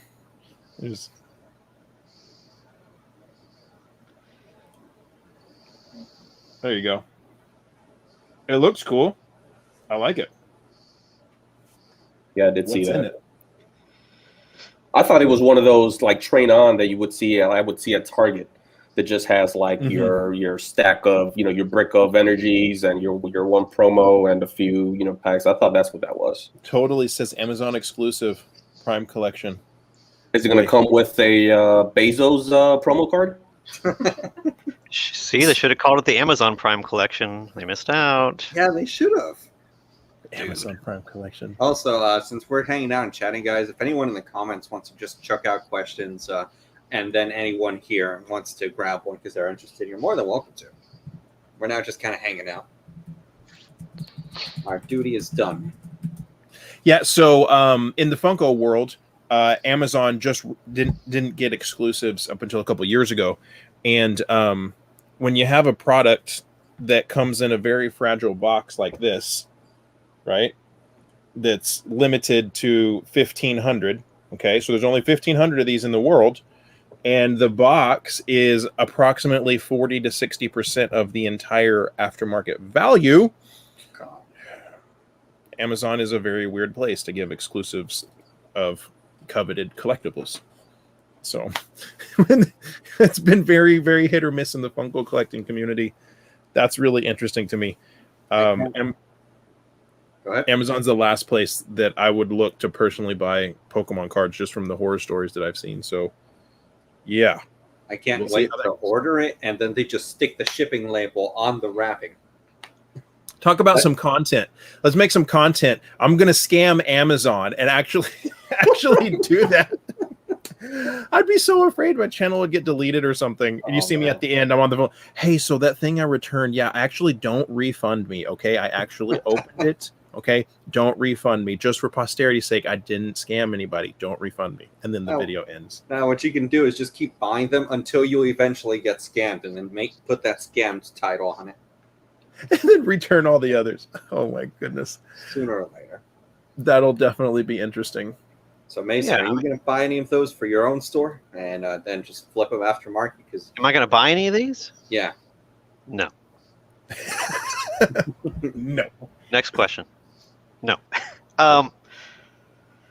Yeah, it's not anything surprising to me. I don't know why they wouldn't just put this on Pokemon Center and just make more exclusive stuff for them. Why give Amazon any of your money? Like, Yeah. What's the benefit here? You don't need to. They sell out of everything on Pokemon Center. Yeah. So like, what's the point? yeah, it is strange. That is very odd. It is very odd. What was it? I think earlier today, the Celebrations Pokemon Center exclusives went up for sale. For that long. Yeah, I got in, I put it in my cart, and then crashed. Yep. That Pikachu. The site is broken. I'm like, well, it's okay. I think the And biggest I'm lesson. scared Go ahead. No. Go ahead. I was just gonna say, and then I'm terrified of just F5ing constantly and refreshing because then You'll the get website booted. just bans you. Yeah. I think the biggest the biggest lesson I ever learned as a collector is just to be okay with missing things. I really want the Amazon exclusive Elite Trainer box for Celebrations. I think, or not Amazon, Pokemon Center. I think those are really cool variants. I'm the type of person that loves variations. You look over my shoulder right here, that whole shelf right there, that entire shelf is a shelf of Chase Funko Pops, which are variations of a Funko Pop. So every 1 in 6 or 1 in 36 is a variant, and it comes with a special sticker. I think that's super cool. So the Pokemon Center exclusive Elite Trainer boxes were just naturally something that I was like, hey, that's pretty cool. I like the slight variation. So I really wanted the Celebrations exclusive, but obviously I missed it. And I'm like, oh, well, okay, I can live without it. I think that's such an important thing that all collectors need to adopt. So if you miss something, that's okay. There's going to be something else that you want in a week or 2 weeks. And unless you're, got it like Jeff Bezos, you don't have to go out and spend so much money on everything. If you're just patient, you can come across really, really, really good deals and be a lot happier. Promise you. Amen to that. I have missed the last 2 years of modern product because I'm not a penny over MSRP. So I haven't bought anything modern Pokemon in the last 2 years for that reason. So yeah, I've learned that lesson.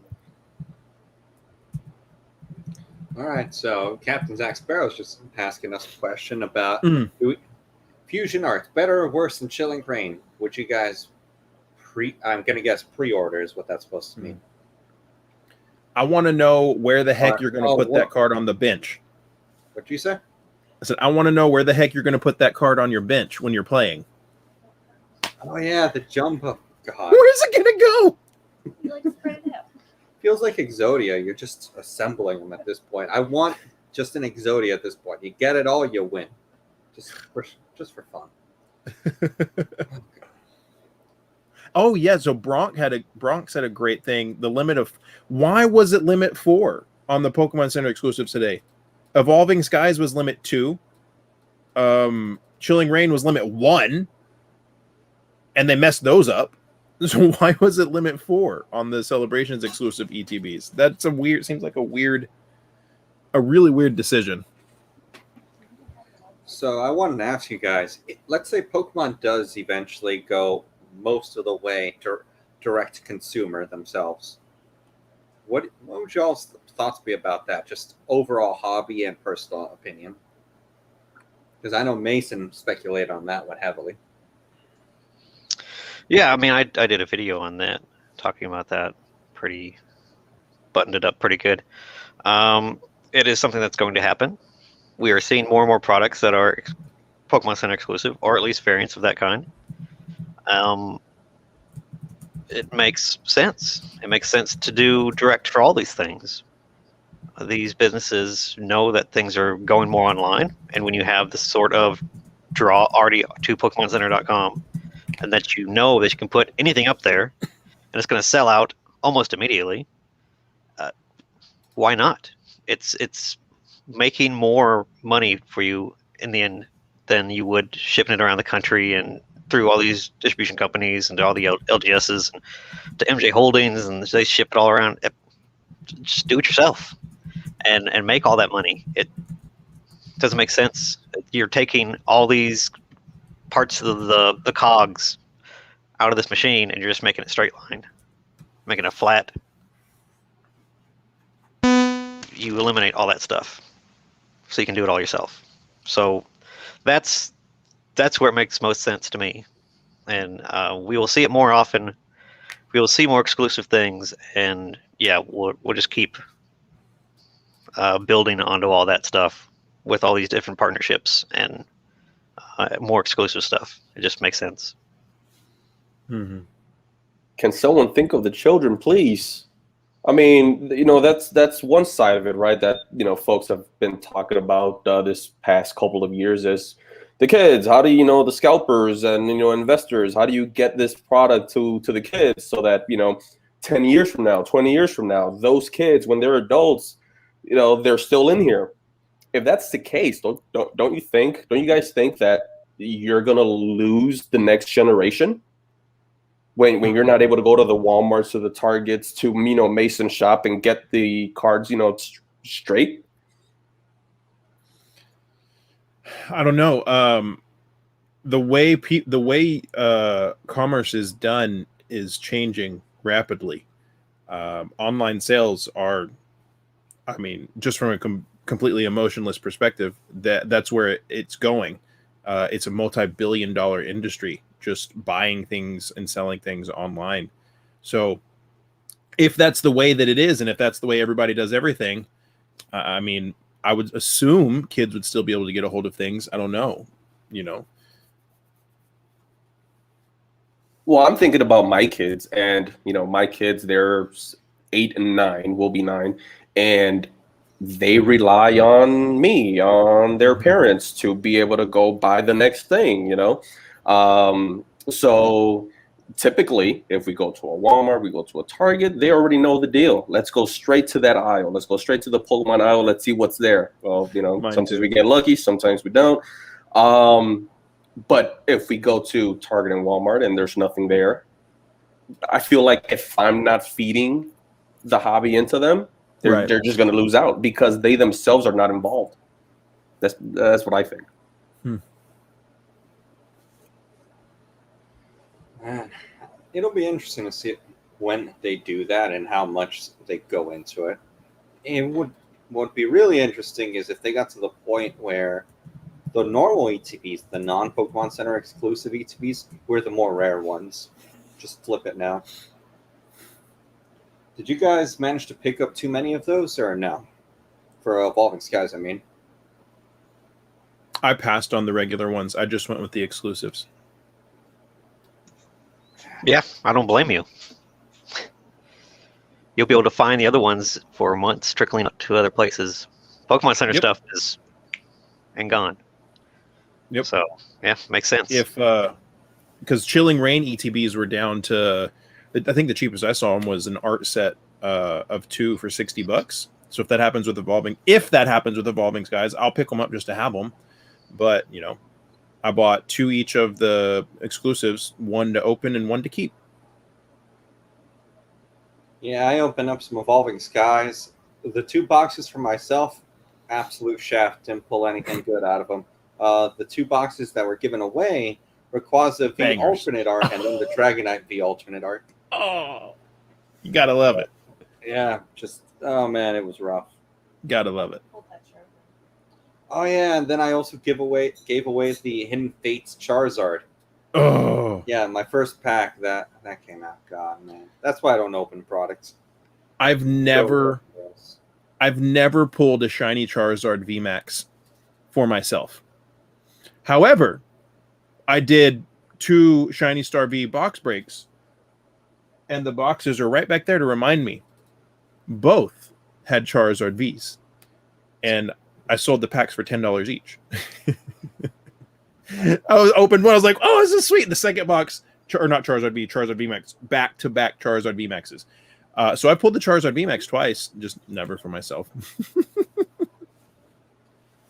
So, how much longer do you guys think this whole Pokemon hype thing will go? At this point, I really just think it's on its way out in probably another 6 months. I think we'll see a spike after celebrations, and then we'll see a downtrend, is what I think. You, Mason, because I know for a fact you and me have very different opinions on this one. On what? On essentially, do you think the Pokemon hype train will keep going for a good long while, or do you think we're nearing the end of it at this point?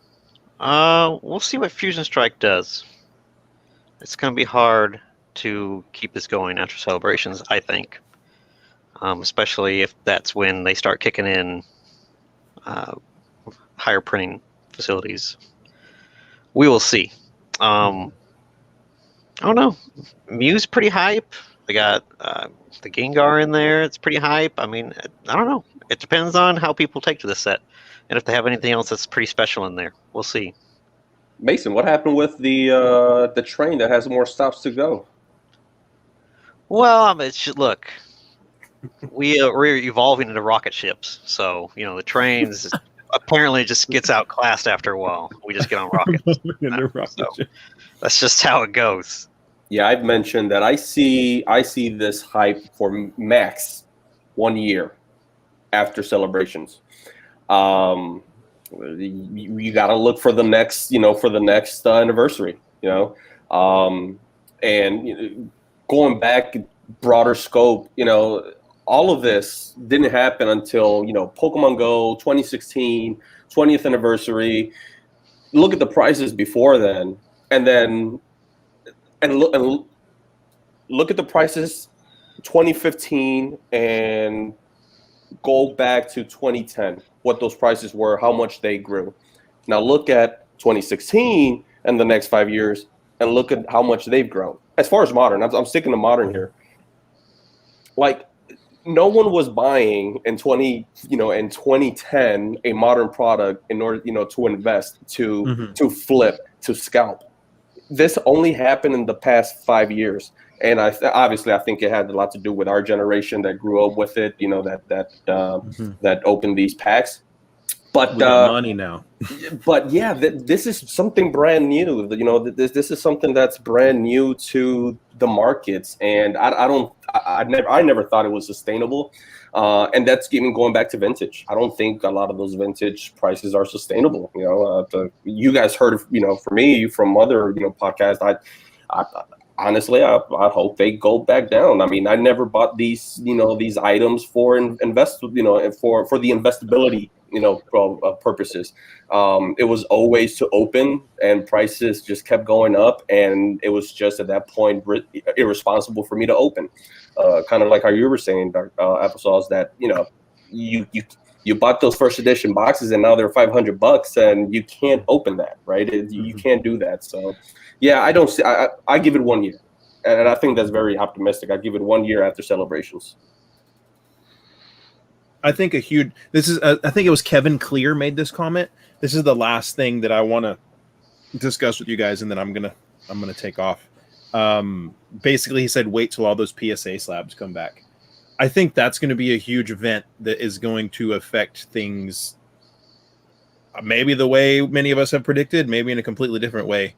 But I'm curious to see what y'all think about that, because I think there's a bunch of people that were listening to everybody say if it's vintage, grade it, that sent off hundreds, if not thousands, of cards to PSA for $15 a piece, and then, oh crap, I'm not getting it back for 15 months, and now they're leveraged $10,000, $15,000 in grading fees.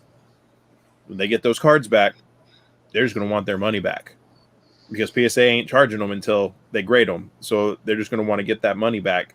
So I'm curious what you guys think. I think when that happens, I don't know, it's going to be a big event for Pokemon. I think I personally will be sitting there waiting and ready for everybody who's trying to dump everything for cheap to get the stuff that I want. All right, then. So since you got to head out of here, Doctor, we'll actually go and let you show for yourself one more time. Well, thanks for letting me come hang out. This was a lot of fun. I think Metazoo is going to be fun. Check me out on YouTube, Dr. Applesauce 2. You can see right there. This is one of the views everybody gets. I make Pokemon videos 2 or 3 times a week. I just uploaded a ton of Pokemon videos so I can take a little bit of time off. So we'll be uninterrupted over the next 2 weeks. A bunch of videos. And I try and bring videos that are a little bit different than what other people are doing. I'm not always just opening packs. I'm not always just talking about what I see going on with Pokemon. Try and bring knowledge and fun and information and all kinds of cool stuff. So check me out on YouTube. Subscribe if you like the channel. If you hate me, subscribe anyways and drop dirty comments, because it helps the algorithm, and that's all that YouTube cares about. So thanks for letting me be here. This was a lot of fun. I'd love to do it again. And yeah, Metazoo coming up soon, and I can't wait to see them at Collecticon in Houston. So hey, Doc, before you go, for the first dead box. One first dead box. What is that? The gold pack. For one card? Pass. Okay. Dang. 2. Oh, the double down. No go? What? Why? What? Okay. Oh my goodness. He double All right, dog we're dared you. Oh no. Wow. You got all those for free. I did. Wow. If you were to put if you were to put like an unlimited Neo Genesis box in front of me, I would make that trade. Anything outside of that, I'm probably gonna hang on to it. Are you talking about a Neo Genesis for the first dead Metazoo? No, Pokemon. Oh, I see. Okay, gotcha. All right, I tried. I appreciate. Hey, man, there's nothing wrong with trying. I got to chase. But if the prices drop, I will buy more, and then I'll trade you. All right. All right, guys. This was a lot of fun. I appreciate everybody in the chat. Thanks for hanging out. This was a lot of fun. Y'all have a good evening, and hope to do it again with y'all. Thanks, Doc. Live stream. All right, see you, Doctor. I'll see myself out. Bye. All right, man. This was a good live stream, and Jake actually wants to hop in so we can talk a little bit of Pokemon. We might go for a while longer. Oh my goodness. So this will be a 5-hour stream. Shoot. And actually, so I'm just going to tell the audience and you guys here too, I'm thinking of having a modern versus vintage live stream where it's, instead of it being kind of more, all right, we're going to try and have a civil discussion now, we're just going to go at each other and try to prove which one is better. Because at this point, I've looked at it and I've decided, you know what? Both actually do have a very viable argument for them. It's just clearly one is more risky. I'm currently working on who do I want to bring on so that we can all just kind of go at each other in modern versus vintage, because that could definitely be fun instead of what typically happens where it's like Jake just curb stomps everyone with his just ocean of knowledge. No, didn't you see Jake flip ships, man? He's on the other side now. He's on the modern train. Yeah, he's been talking about it a bit. He's still very skeptical. I believe so. We'll see if. Let me double check to see if he decides to come in or not.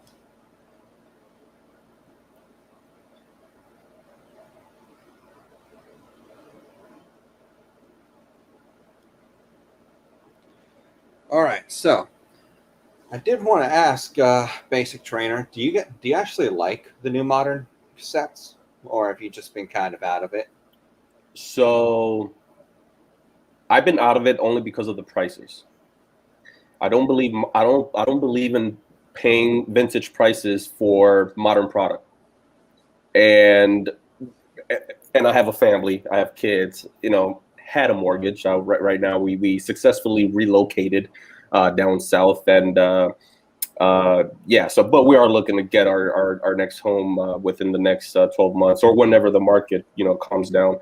But yeah, for that reason, I can't justify paying double for modern for any item, except for maybe celebrations. I feel like those are unique, and they only come around every 5 years. So that was probably my only play on the 20th anniversary ETB's generation packs. That was my only play. I think I opened about 4 of those ETBs, bought a couple myself, got some for Christmas, and then my birthday's in January, so I got another one there. After I opened 4, I had so much fun opening those. Mewtwo is one of my favorite cards all time. That I went and said, you know what, these are pretty special. Let me go and actually buy a couple. That was like, and that's been my only play ever as far as like investing, and it actually worked out. So I'm pretty proud of that one. But yeah, I've been out of it in general, only because of prices. I just can't justify it. I can't. If I'm gonna pay 150 to, I will much rather have a PSA 9, PSA 10 slab or whatever it is. Something that intrigues me, something that I like, most likely vintage. But yeah, that's what I see when I see $150, $200 for a booster box. So is that how you feel even about like the Sun and Moon era? Yeah, I still consider the Sun and Moon era of modern. So again, from a collector standpoint, right? That is modern to me. Yeah, I opened a lot of it. I liked it, and actually, that was my first go at playing the game. And I built myself a Decidueye deck, and I thought I was going to go to this league and destroy. And this 10-year-old just gave it to me 3 times, and I never went back. Yeah, they'll do it to you. They definitely. Kids know what they're doing, man. Yeah. All right. So I also wanted to ask you, Mason. Yes. How does it seem like Evolving Skies demand has been slowing down at all, even with you raising your prices to try and keep it in stock, or does it still keep going?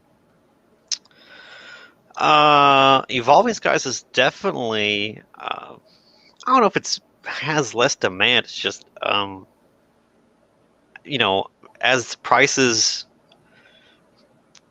sealed goes up and singles are trickling down, it just becomes not logical to spend the money that it is for sealed right now. So we will have to see these sealed prices go down to match the single hot prices. girls and bots.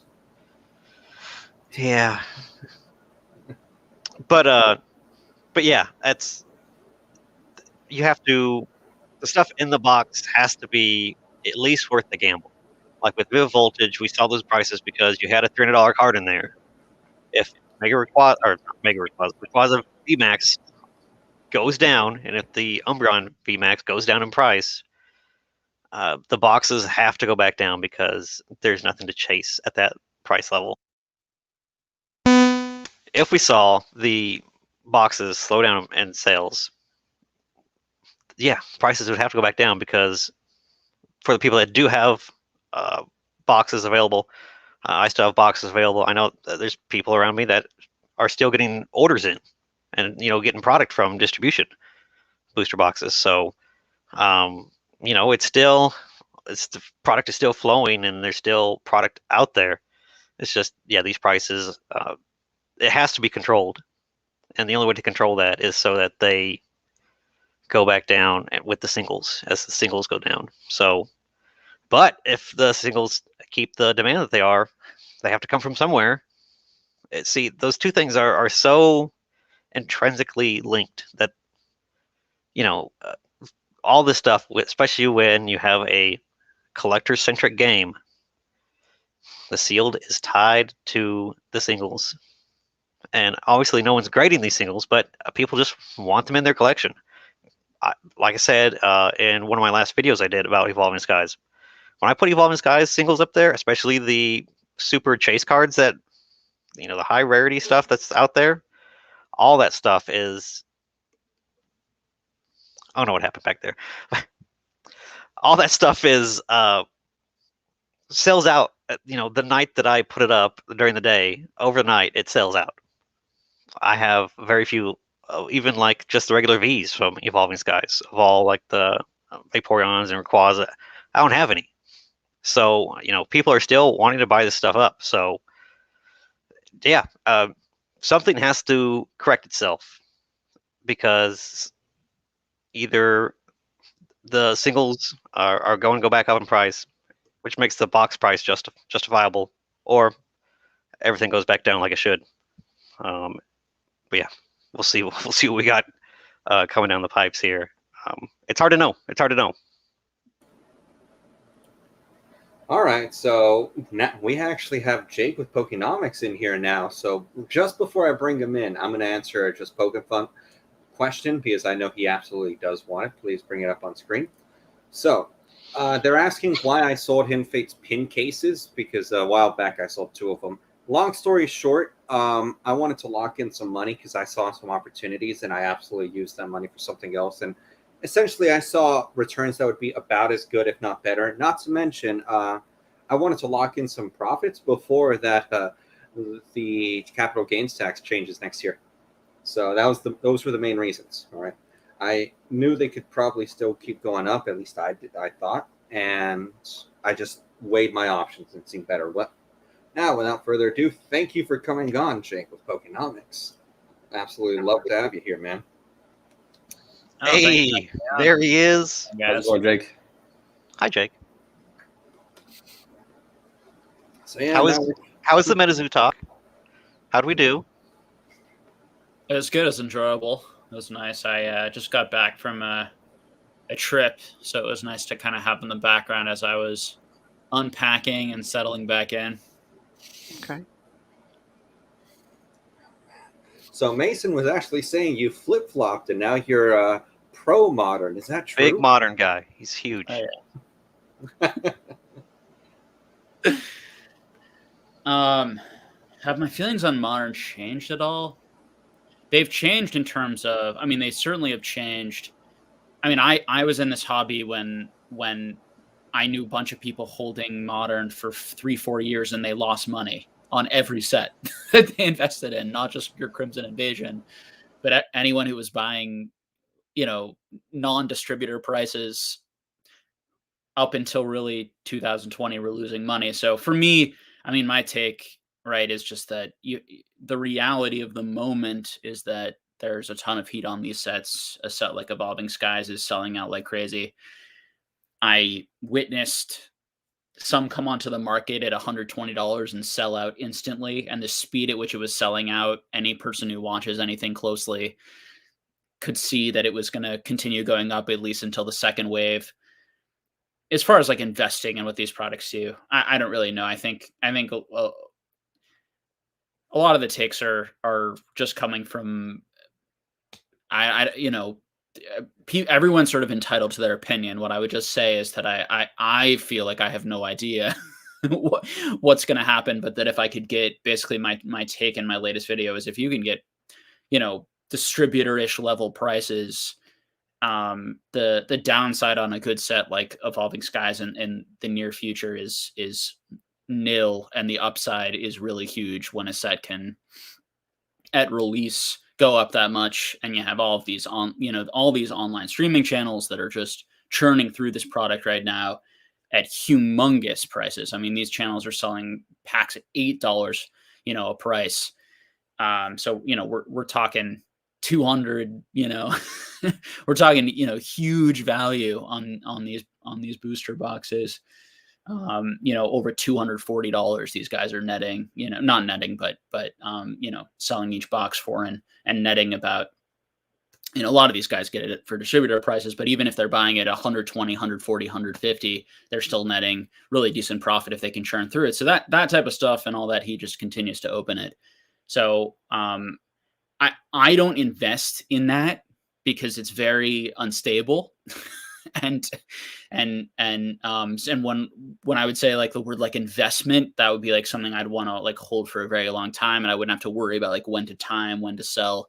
I don't really know what's going to happen with any of this stuff, but I think if you can buy it at $76, $86, $90, which you obviously can't right now, your average person, that would be obviously foolish to pass up on that.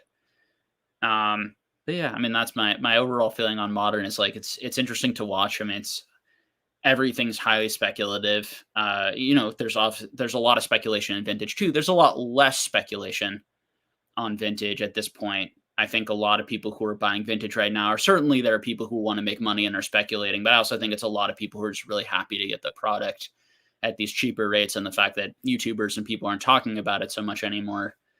I don't think that a lot of people are buying a lot of these Modern cards, particularly, in my video when I talk about PSA cards and PSA 10, versions of alternative arts and these types of things. I don't know. I guess I don't really know what's driving. I mean, Mason and I go back and forth on this all the time. Like, what is driving all this activity? Is it people, wanting to make money, wanting to get returns? Is it people who just really want these cards and don't have the patience to wait for more supply to hit the market? Is it people who, are trying to do a little bit of both and think it's a really good investment and also really love it? I mean, I do hear people talk about how they love Modern Pokemon so much more than Vintage. I come from the perspective of like, right, historically in every other collectible hobby, it's the originals that have the value, that continue to go up over time, even if some of the overprinted eras become very, very, worthless, which is what's happened in sports cards. So we just don't really know, in my opinion, what's going to happen with a lot of these, the current sets right now, the current chase cards. We don't know how people are going to feel about these alternative arts. Guys, like, narratives are created all the time, right? There were narratives around those amazing rares that they were going to be, highly investable collectible. We saw what happened with that short term. It's a bit of a difficult example, right? Because obviously the alternative arts are much rarer, etc. But the narrative that those are going to be the most highly chased, highly collectible things might disappear as soon as Pokemon creates another really cool thing, or a gold alternative art, or a shining alternative gold art, or whatever. It combines a ton of things that people really like, or introduce even more popular Pokemon in some of those alternative arts, and then some of these die by the wayside. So you just, like, I'd be having fun with Modern, enjoying it. I think if you can get sealed product at really good prices, and you want to make money, I think you'd probably be foolish, to pass up on that, at least in the short term. I would sell and lock in profit myself. Those are all my feelings, but I don't really know. Obviously, I don't think anyone knows. I think what I get a kick out of is just people with like very strong takes about like, this is like the best thing to invest in, and this is like definitely going to go up, and this isn't. And it's like, where are you getting this data from and this history from? It just doesn't exist. Like, it's all highly, highly speculative. And I know that people like have to have content and things to say, but that's the stuff that I guess worries me. I guess I'll end the ramble there. Too short. Does that answer your question, Mason? Where I'm at on Modern? Does that seem cohesive and coherent with where I've always been? Yeah, I guess so. Yeah, I mean, I don't feel like I've changed on it. I mean, I've certainly changed since I saw all of those boxes from Sun and Moon era sit at $100 for 4 years, and then all of a sudden go anywhere between 250 to 700. You have to change your perspective on what's happening here. But I don't know if I've changed my long-term feeling on these types of things. How about battle style boxes at 110? Creeping yeah. back up now. What's the deal there? Buy the dip is what happened, I'm pretty sure. Yeah, I mean, when we look at like Magic the Gathering, like what do we want to, we want to compare it to like a Dragon's Maze or something. We want to compare it to one of these booster boxes that have sat at $110, $120 since 2010, 2011, 2012. I don't know. I don't know what's going on. It's Magic. It's so driven by playability. Pokemon seems so much harder to predict and so much more dependent on collectability. That scares me. I think like the narratives created, like the fact that people just follow what other people say so easily makes me really nervous about like investing in any of this stuff. I feel like people, need to like have their own opinions, and like Battle Styles, like it's not so bad. I mean, there are some fun cards to collect in Battle Styles. It's okay. I don't know. Obviously, a big part of that, the problem with that set too, was just the amount that was printed. But what do you guys think? I don't think comparing it to Dragon's Maze is quite fair, because Dragon's Maze, I believe, bottomed out at like, I think $40. Like it was some terrible, terrible price, and then it bounced back up. The reason I say I think it was buy the dip is genuinely, if we look at the PokeTubers, when Battle Styles hit, what was it? I think the absolute lowest I ever saw it at was like $82, $83 shipped.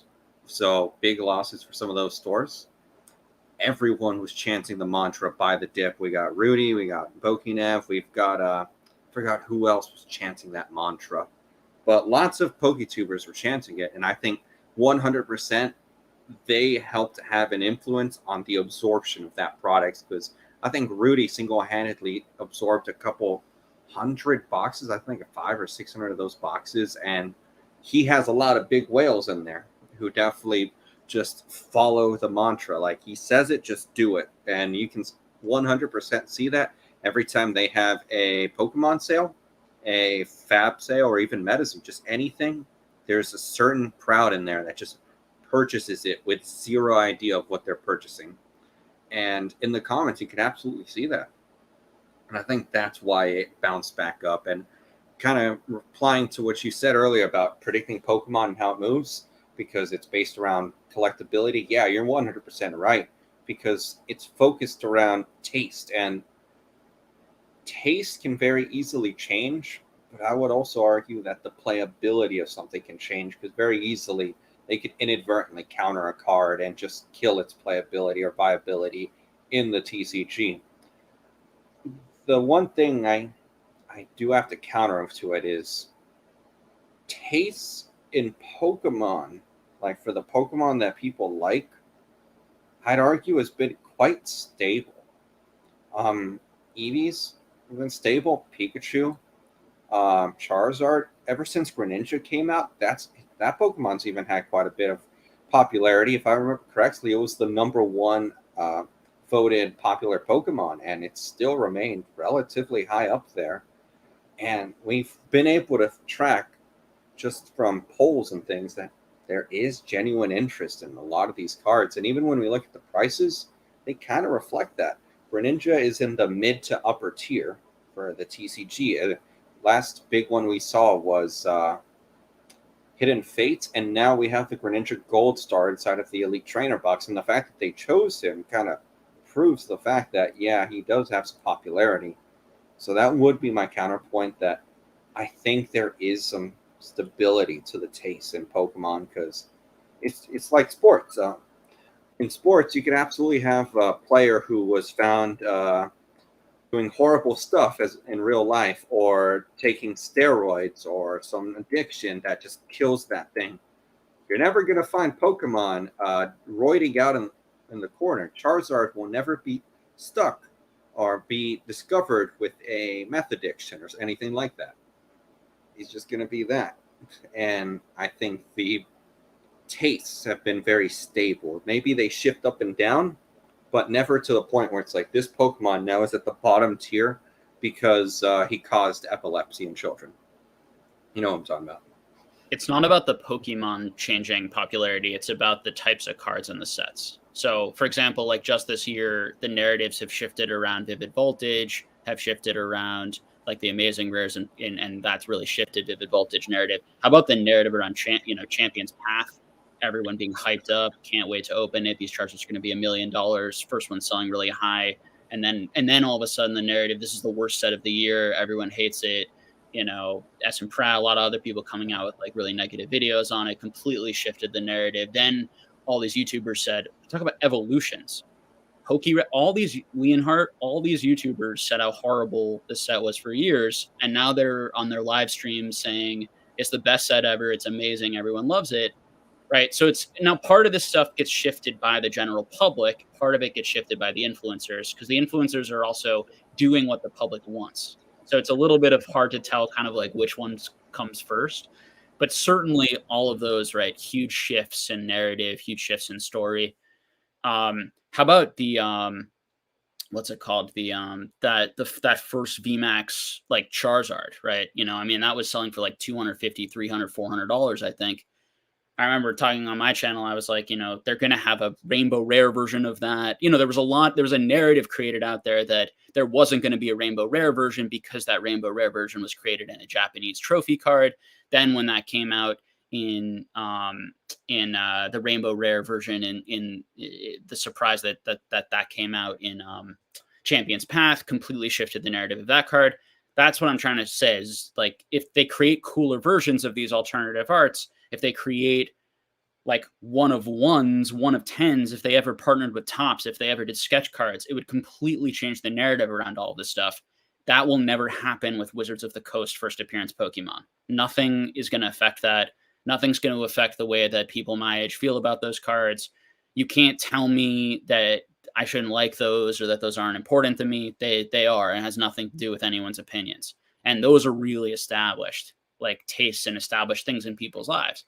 It's part of why you know, when we look at other hobbies and we can see that exact same pattern, right? Magic, sports, comic books, what have you. So now, to your point about the Pokemon, I agree with that. You know, I mean, I think that the hierarchy of, you know, popularity of Pokemon is fairly-ish established, although I think Lugia has really come up this year. I think that, interestingly, first appearance cards and the value of the first appearance cards seem to affect other variations and versions. When the Lugia from Neo Genesis really skyrocketed and had those, like, you know, couple crazy sales, way higher than it ever been before. I saw some other Lugia cards move across the hobby. People kind of react. But I think that I agree that overall, you know, those things have just been established for many years, with the role that those characters had in the anime, the role that those characters had in the video games, the way the Pokemon Company pushes certain characters because it gives it better chase cards, cooler looking chase cards, cooler looking art, et cetera, et cetera. Jay, can I talk to you about that first appearance Lugia from Topps, the silver card? Yeah. I actually had one walk into my shop today, and I didn't buy it because it seems like it doesn't sell at the prices that it's being touted at. It seems like a very much situation where people thought it was great, and a lot of these expensive Topps cards, people thought it was so great. Some people spent a lot of money on it when there was big hype, and then now it's, you know, there's so many of them on the market now. It seems like it makes it less cool because it's not rare anymore. Yeah, I mean, I was referring to the Neo Gen, which is the right. one that I know, because it's actual TCG. The Topps is like non-TCG, so it's like a little bit different. But right. Yeah, I mean, that card was talked about by like Rhyme Style, and then I saw it like blow up everywhere. And it's definitely a card that's super hard to pull, super hard to get in really good condition. I think it was terrible. It was ugly. Yeah, so I didn't. That's where the actual rarity comes from for those types of cards. Definitely. But yeah, I mean, there's tons of people pushing Topps, tons of people pushing Topps who were actively selling Topps. I saw that firsthand. Yeah. You know, this is just more, it's more narrative. So you just gotta be careful. You gotta, like, collect and invest in what you like and what you understand. Like the bottom line, do not invest in modern Pokemon if you don't understand the value of modern Pokemon and you're just following people. Do not invest in vintage if you're just following what other people are saying, because you will not, you're very susceptible to these narratives that are short term. If you are investing, and it's the same thing when, you know, I invest in the stock market, anything, right? People get caught up in narratives. This is the stock that's going to make you a lot of money. This is what everyone's talking about. But you have to really understand the fundamentals there. Why people like it so much? What is the rare, you know, the objective supply fundamentals of this item, and then the more subjective, harder to predict sort of demand fundamentals, you know, trying to figure out, like, you know, why do people like this? Will they continue to like it? You know, people get caught up in this stuff, unfortunately, and, you know, invest in these items. And then, you know, Top Soon, you know, like so many things this year, no rarity had a moment. There are lots of things, first edition base set, certainly around Logan Paul, base set unlimited, like all these things have had moments. And when we have this whole, like, is vintage versus modern, it's like narratives and hype have affected all parts of the hobby at different times this year. It's, you know, it's not so much like it's everything in vintage is safe, you'll be fine, or like everything in modern is dangerous. It's not like that. Yeah. Yeah, that's narratives is huge. As a, again, coming from the, you know, only a collector, I saw that. And speaking about that first appearance Lugia, I was exposed to that card a lot at Collecticon. Everyone had it all of a sudden, you know. Everyone was trying to sell it, trade it. Actually, not Shivam. He was able to trade his for a first edition Charizard. I think it was a PSA 9, I believe, which was valued. The first appearance Lugia was valued at 12,000, and it was crazy. It was big news there at Collecticon, and it was just funny to me. I knew that card was around, but no one ever talked about it. And it wasn't until it was shown on YouTube by a few members of the community that boom, now that card demands a very high price. So that even affects me a little bit, only because now when I see cards out there in the market, it's hard not to think in that speculation realm, right? And I recently bought a PSA 9 Charizard, and I'm not going to mention which one, only because, yeah, it's very easy to, you know, again, narratives. Oh, there it is. You know, it just showed up on YouTube. I haven't seen anyone show this one Charizard card on YouTube. I haven't seen it. There's only between 9s and 10s. There's 8 9s, and then there's 2 10s. And I was trying to get a hold of those 10s, but yeah, I've had no luck. And actually, there is on eBay. I'm not going to mention which one, but it's going for quite the pretty penny. And it's a non-TCG. It's not even tops. I'll give you that hint. It's not even tops. And but I bought it only because I'm thinking of, yeah, this is a card that's probably not out there. I doubt anyone has bricks of these guys, and I took a shot. It's a cool card. I added it to my Charizard. No one has it.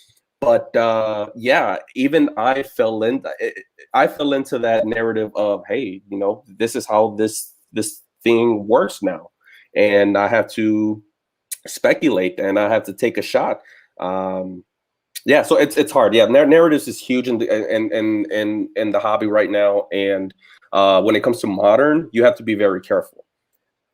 I don't think I'm being biased when I say I feel comfortable with the card that I bought at the price that I bought it, going down 10 years from now, because I plan on holding that card. I don't plan on, you know, again, when I buy something, even today, when I think of speculating on a card, I'm still primarily holding it to collect it because it's awesome. Because now I have this one card that almost no one has. And but when it comes to modern, yeah, that just becomes very tricky to me. It's very confusing to me as to why people speculate on modern for that reason. Basic, have you felt that with so much people speculating that it's ruined the hobby for you? Yes. Aspect? Yes, because it's hard. Going back to that Charizard, as soon as I saw it, I was like, whoa, I've never seen this card. okay, I got the genuine, I was attracted to it genuinely. But then I thought, I have to buy this card because I feel like this card could go up. I never thought that way, pre 2016. Before 2016, again, I told a story about those ETBs, those generation ETBs, and honestly, it was always like, oh, these are cool ETBs to have. I went to my local shop, and they had two, and I took both of them. I was actually pissed off because they actually marked it up $10 each ETB. I'm like, hey, what's going on? Like, why are these $10 more? It's like, oh, they're not printing them anymore. And even at that point, I was like, I wasn't understanding. Like, okay, it's just Pokemon, because we haven't had that effect yet. We haven't had that effect of, hey, it's not printed anymore, and it should be worth a lot more. And so, yes, it definitely has ruined it for me, because now it automatically jumps into the equation. Speculation, what is it going to be worth down the road? Especially when today people are selling those cards speculating, right?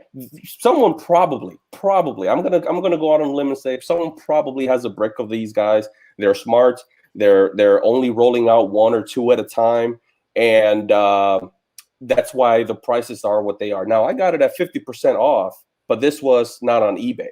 This was on Instagram, and I was able to work out a deal. But still, it's they did it from a speculation standpoint. I bought it, adding the speculation into the equation, and I just thought, you know what, this is such a cool card. It'll be such a cool card in the collection, and it is rare, at least for now. We'll see what happens in 5 years if that card pops up.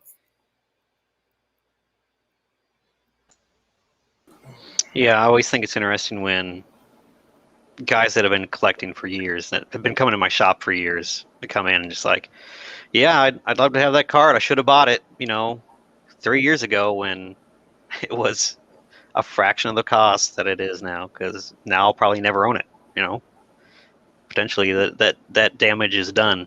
Yeah. And because people don't want to lose, they don't want to, and it could be a card that just doesn't see a lot of movement or a lot of sales, and if the prices deflate, especially for raw, people don't want to dump them. They're just going to hold on to them and say, all right, well, so the market has to have movement for prices to change. If that doesn't, then the prices just stay there. That's the problem with all these older booster boxes, that there's nothing on the market, so there's no competition for those sort of things to have any sort of movement, and that people can basically dictate the prices that way. But yeah, it's just, I think it's interesting when people say that,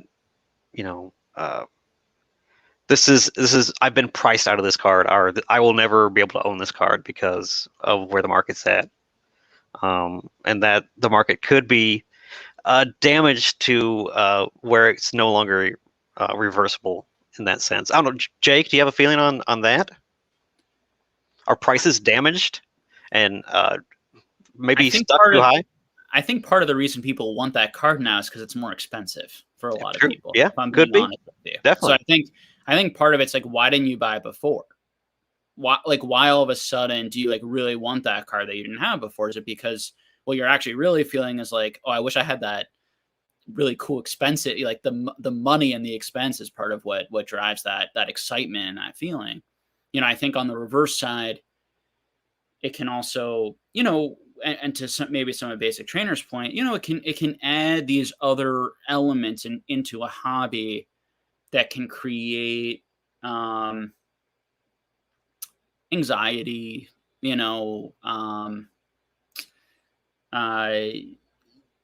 distraction from, if you're thinking about these, like I myself enjoy the thinking about markets and thinking about what's going to happen. And so for me, that's fun. And there's a lot more of that. And there's a lot more people interested. And it's fun just hanging out with people and talking about the same stuff that's passionate. So I love how the hobby's changed in those ways.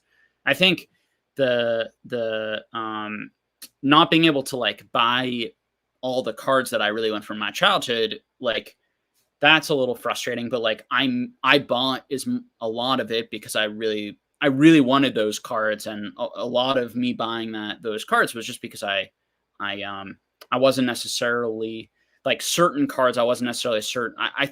I did think that they would go up in value, and I've always, if I'm being honest, I've always looked at it and seen that investment potential and been very excited by that investment potential. But if I hadn't been excited by that investment potential, I would have bought all those cards and really wanted and enjoyed all those cards anyway. I think part of why I saw the investment potential, now I'm kind of meandering all over the place, but was because I had that feeling of like I want this so badly, and I can't believe how cheap and easy it is to get.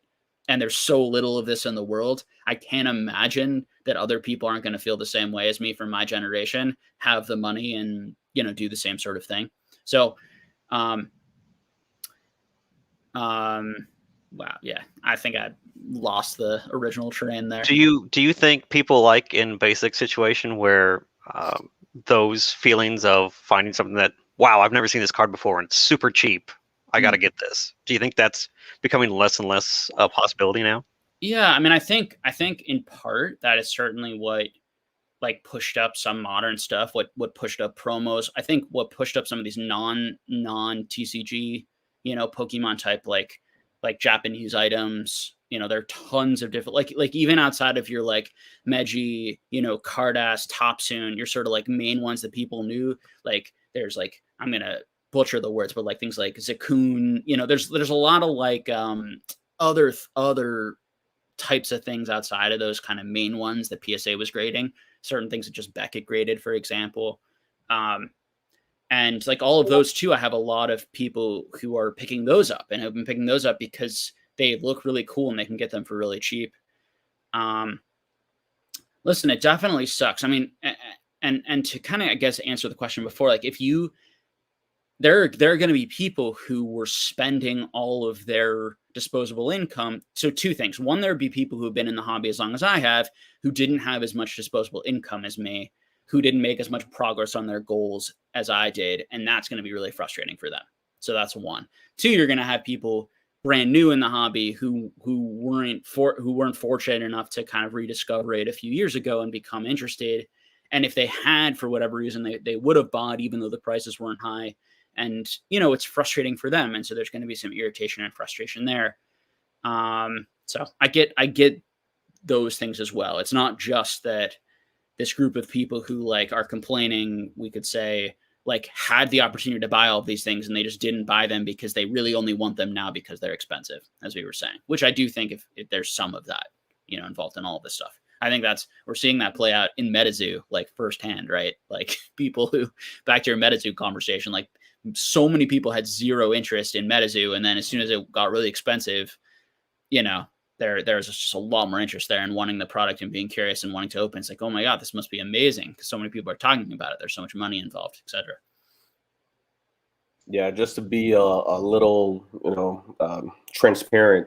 So my wife, I want to say this was 3, maybe 4 years ago, for Christmas, she bought me a set of Topps Chrome cards.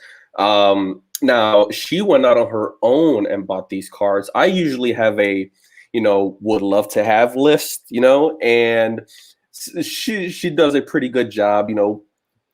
She did a pretty good job because now she's not. I told her, do not do that today. Do not, you know, grab it off the you know, would want list. But anyway, she went out. She just found a set. She thought it was cool the way they looked and bought the set. She bought the set for about $50.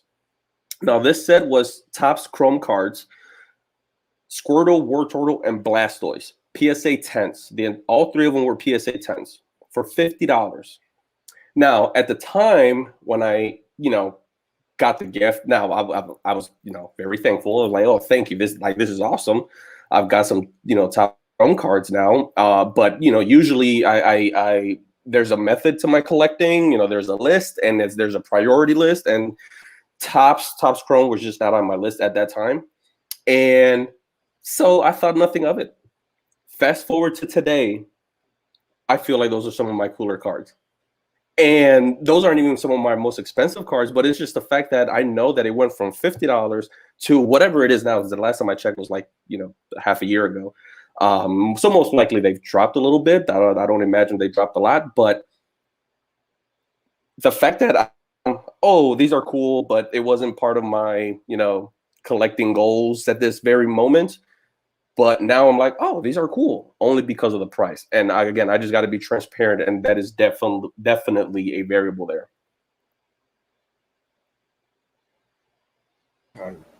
All right, so we're going to be wrapping up in probably the next 20 minutes. We've been going for about 3 hours, and I actually do plan to bring some of these people back on in the future. Be like, Jake, if you're willing, we were talking about it earlier. I absolutely want to do a modern versus vintage and actually just go at each other in it instead of a proper civil discussion.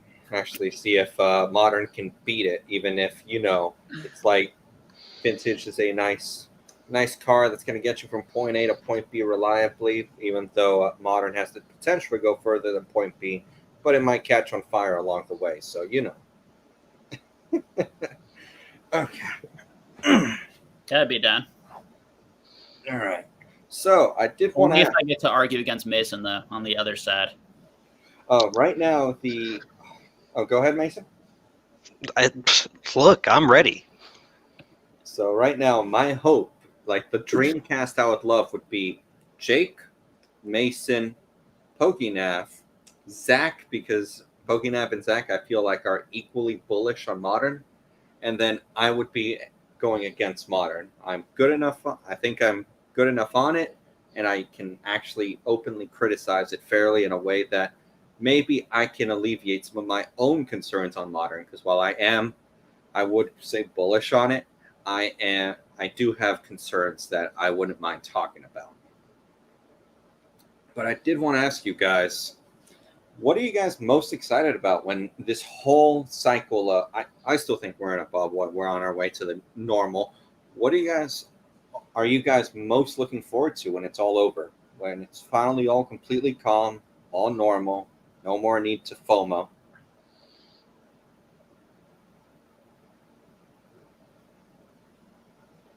So I guess I can explain kind of what I'm looking forward to.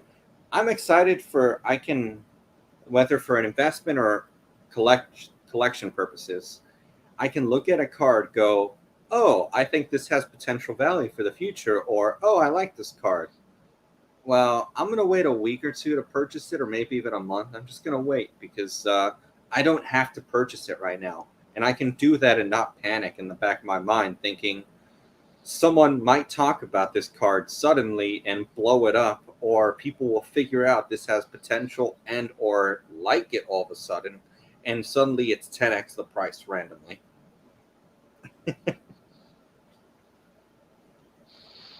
Yeah, that definitely is not anything that I'm going to miss. It's just, even somebody like me that obviously buys a ton of ultra modern, like that's what I buy the most of, right?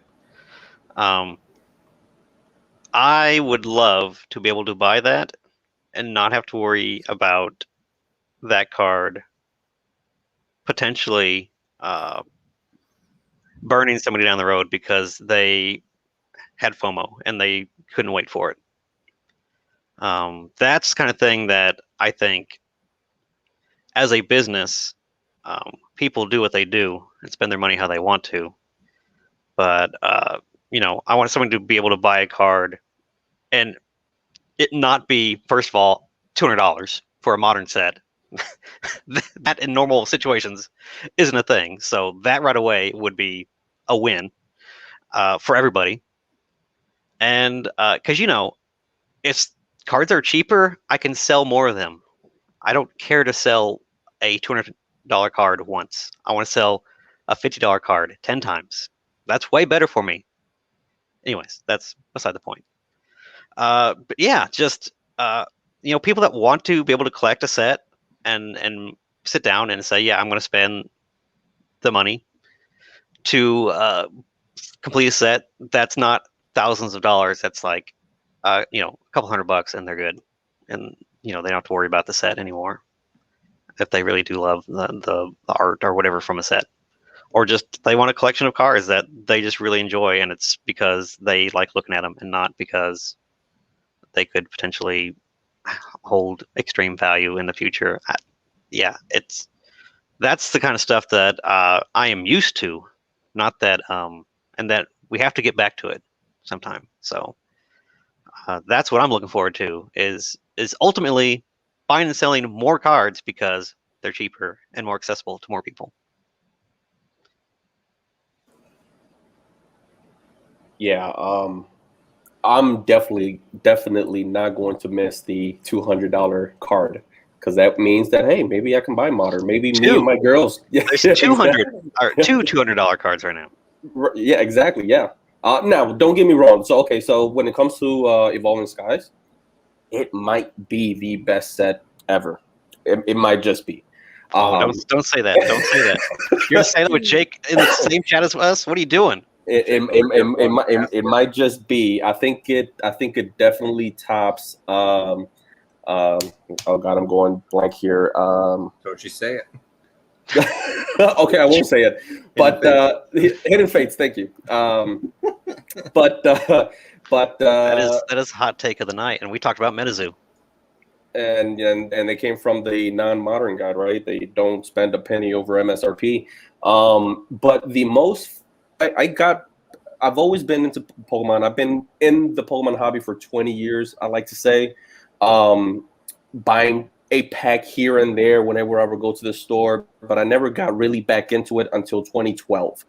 And it was only because I found Gentman Pokemon, which made me then buy my WotC boxes, which I still have. I lose WotC packs. I bought that's found slabs, so I started buying slabs. And when it comes to modern, I never had the most fun I've ever had was 2016. Because our family, we were buying every set and opening them and cracking them and putting it in binders. And I'm not a binder guy. And just the fun that me and the girls, even my wife, she's really not like into Pokemon that way. But we would be at the table. We bought 3 evolution boxes. We bought, like I said, I think we opened up like 4 generations, ETBs. We had the big, the big box. I forget the pre. We bought the Sun and Moon. I was excited for that, and I bought like 3 boxes, and we opened all of that up. That was the most fun I had with modern. I'm having 0 fun with modern today, because if I am buying an Evolving Skies at, what is it, 150 today, sub 200, I can't open that. Now it's just part of the collection, right? Because I can't justify cracking open a $200 booster box today that just came out. But that was the most fun I've had. That was the most fun I had with my daughters, because I involved them in the slabs. I involved them with all of my collection. But they're kids. They like to crack open packs, and I'm definitely that right now, and I'm not gonna miss it when that's gone.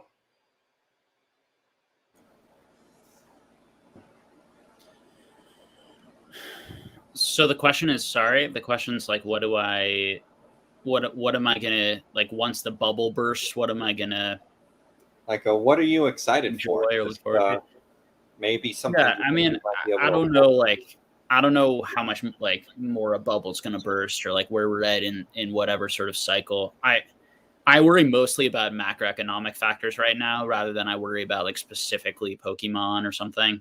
I think we've already had a lot of things kind of inflated from the mania, and now I just worry more about the health of the global economy and the United States economy, and what's going to happen when unemployment runs out and all sorts of things. So, I'm worried about my stock portfolio and other sorts of investments too, but there's nothing you can do. Worrying doesn't help that much. It's just it is what it is. You put your money in the things that you think are going to, hang on the best and minimize that. And then you want to make sure you have enough,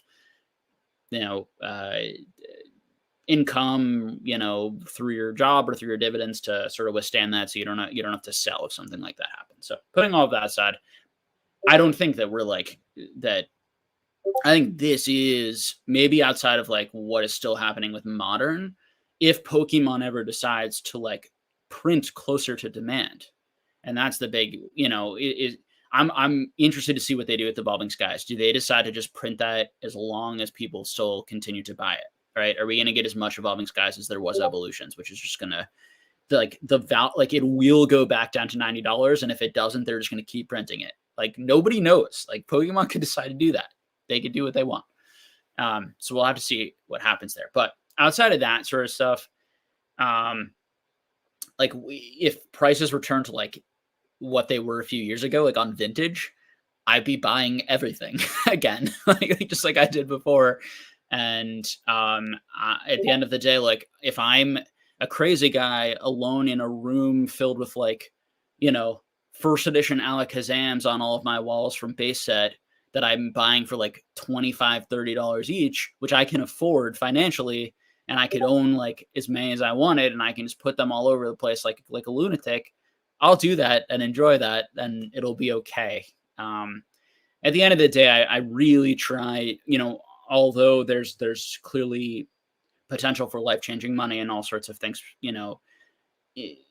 I really want to be here primarily to enjoy myself and to have fun. And so it's fun to make money. It's fun, the financial conversations. It's fun with all of that. It's fun, the large community. It'd also be fun to like own a lot of these cards at like really cheap values and just go back to being a private collector and enjoy these things myself.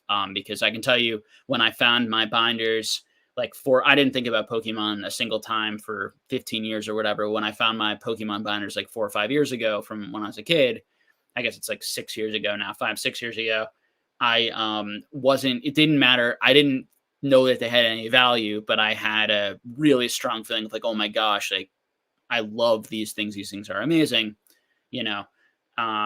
so that's where I'm at with all of that. I miss the being able to buy the stuff cheaply. I have to like be a lot more thoughtful now. I have to like budget. I have to be careful about not spending too much, spending outside my means. I have to keep my sort of, addiction tendencies on some of the stuff in check more.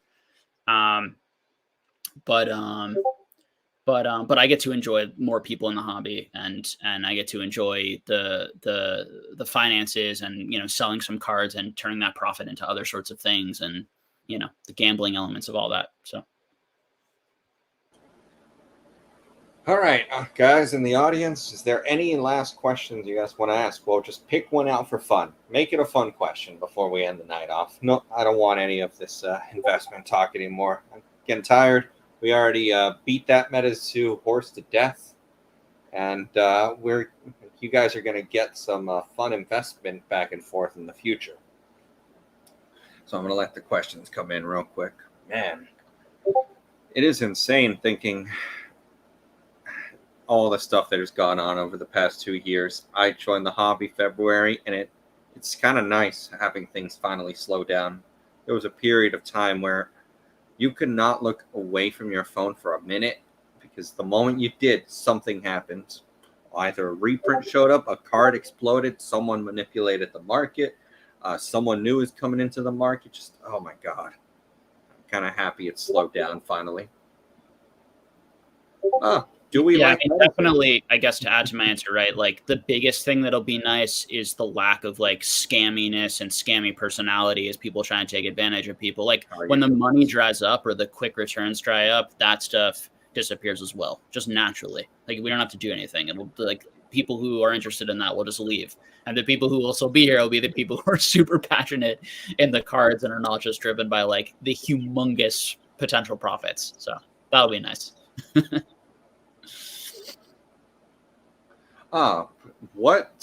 So real quick, do you guys like Metazoo? Me? Not really. I just want to make money off of it. Just real quick. And I'm pretty sure, if I'm correct, remember correctly, Basic Trainer loves it. Mason, same thing. He loves money with it. And Jake likes it, but thinks it's risky. As for what was that question? Scroll down a little bit. Where was it? Someone was asking. Here we go. What retro pseudo vintage set do you think would be cool to pick up? My editor says Heart Gold Soul Silver, without a doubt. You guys? What? How far back is retro? How far are we going? I think they mean like post WotC. Post WotC. Okay. EX Team Rocket returns. Oh Ooh, man, that's a I good didn't one. even see That's a of good those one. boxes last year.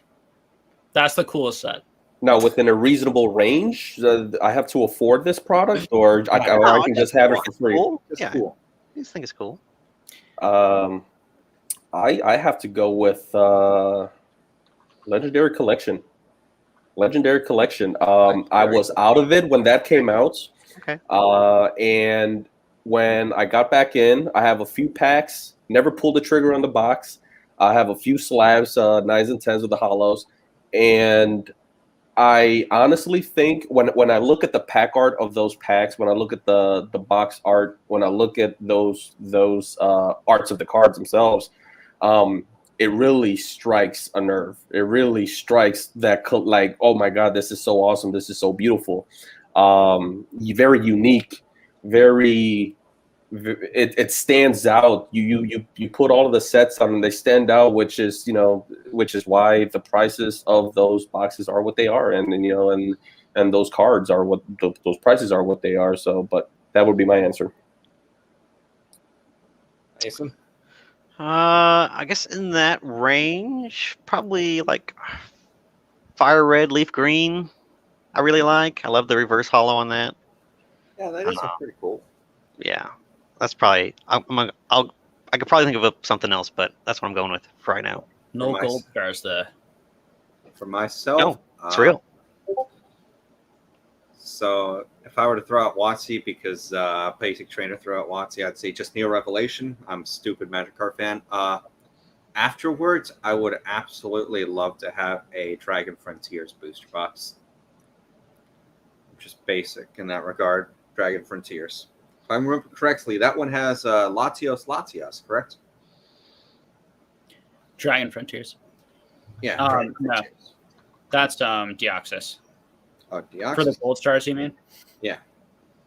Ah, damn. Got it confused. Then That's all good. There are a lot of sets in there. There are, and they kind of start blending together because I'm not too well versed in that area. I just think those cards are cool. Yeah, you did say post WotC, so okay, I'm going to retract my answer, and I'm going to give you. Here we go. Black and white base. When I first found out about the first full arts and I saw them, and again I did this 4-5 years ago. It was about that 2016 range. I had to get the slabs. I had to get the first full arts. I went and got the Pikachu full art. I mean, those are the first full arts of the game, and I looked at it from that standpoint. I said, this is history. This is history, and this is the first full arts, and I need to have them. So I always thought black and white base was cool for that matter, but I know everyone else. Well, I think it's a half and half, right? Some people are like throwing it up to be something that it's not, and then other folks are like, no, why are you doing that? It's like the worst. It's the worst set ever. But I'm only focusing on those two cards, and yeah. So you're the lunatic paying a couple grand for that box. Yeah. I mean, some of the other good ones are going to be like Call of Legends is great. The plasmas are really good. The different plasma sets. Plasma Storm with that Logia. Supreme Victors is a great, it's a good set. But probably Call of Legends is so fun to open. It's so expensive now, but like for a long time, like you could still kind of open that and afford it, kind of. And that one's just really fun to open because there's so many valuable, fun, cool-looking chase cards, including the whole like SL set, which is like now is blown up like everything else. But those were kind of under the radar for a while. All right, guys. So that's just going to be it for us tonight. Thank you, Basic Trainer, for coming out and sharing your Metazoo knowledge. Thanks, Mason, for coming in here and, as always, providing the invaluable card store perspective. And Jake, thank you for coming on suddenly and allowing us to have a little more fun with Pokemon chat tonight.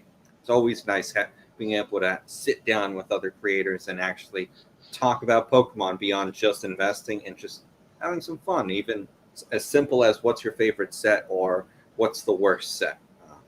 Or even having a bad take like Evolving Skies is better than Hidden Fates. My one takeaway from this is, my wife likes to work with the Cricut machine, and she makes shirts and whatnot. So sometimes I'll get a cool quote from someone, and I'll put it on there. I do have a don't. It's on the to-do list, but because we moved, what's your quote, Jake? Don't poop on someone's. Don't yuck someone else's yum. Don't yuck someone else's yum. There we go. So that was first on the list, but I just got my second quote today from Mason. I came up with that. I was the first person to ever say that. I'm gonna have it on a shirt, but everything's put away in storage and whatnot. But the second one on that is gonna be the second shirt made. I'm down to clown.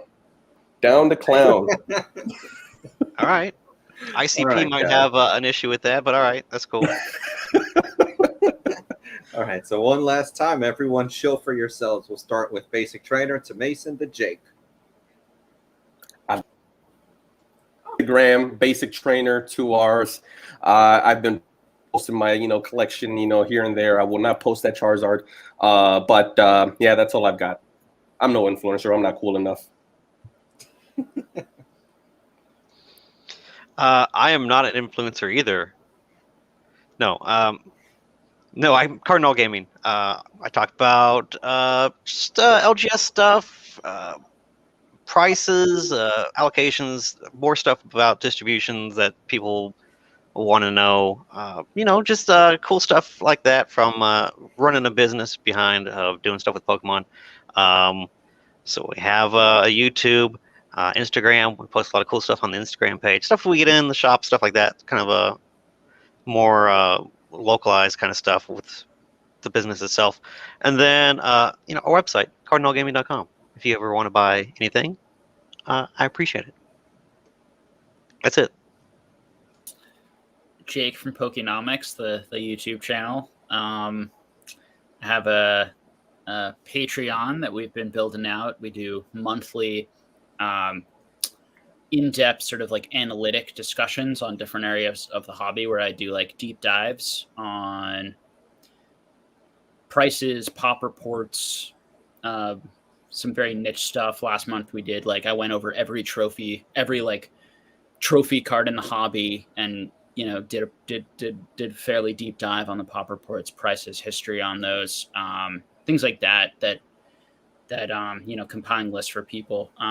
And I added a Discord this month. Started a Discord that's for the for connected to that Patreon, where we're gonna hopefully be adding some more content. So I'm gonna keep building that out, and hopefully we'll have other things too that I'm gonna offer in the future and do. My goal is to just to continue to build it out as much as possible. So if that's something that you'd be interested in, we'd love to have your support and be a part of it. So exciting, Jake. I'm excited for you. Yeah. No, it's good. All right, yeah, guys. there are a lot of things I'm hoping to do in the future. So we'll see. We'll see what comes to fruition. All right, guys. Thank you guys for joining us for the stream. All of my beautiful guests. Thanks to you guys for coming and giving me all these viewers. So, you guys for watching the live stream, and I'll see you guys next time. Bye, guys.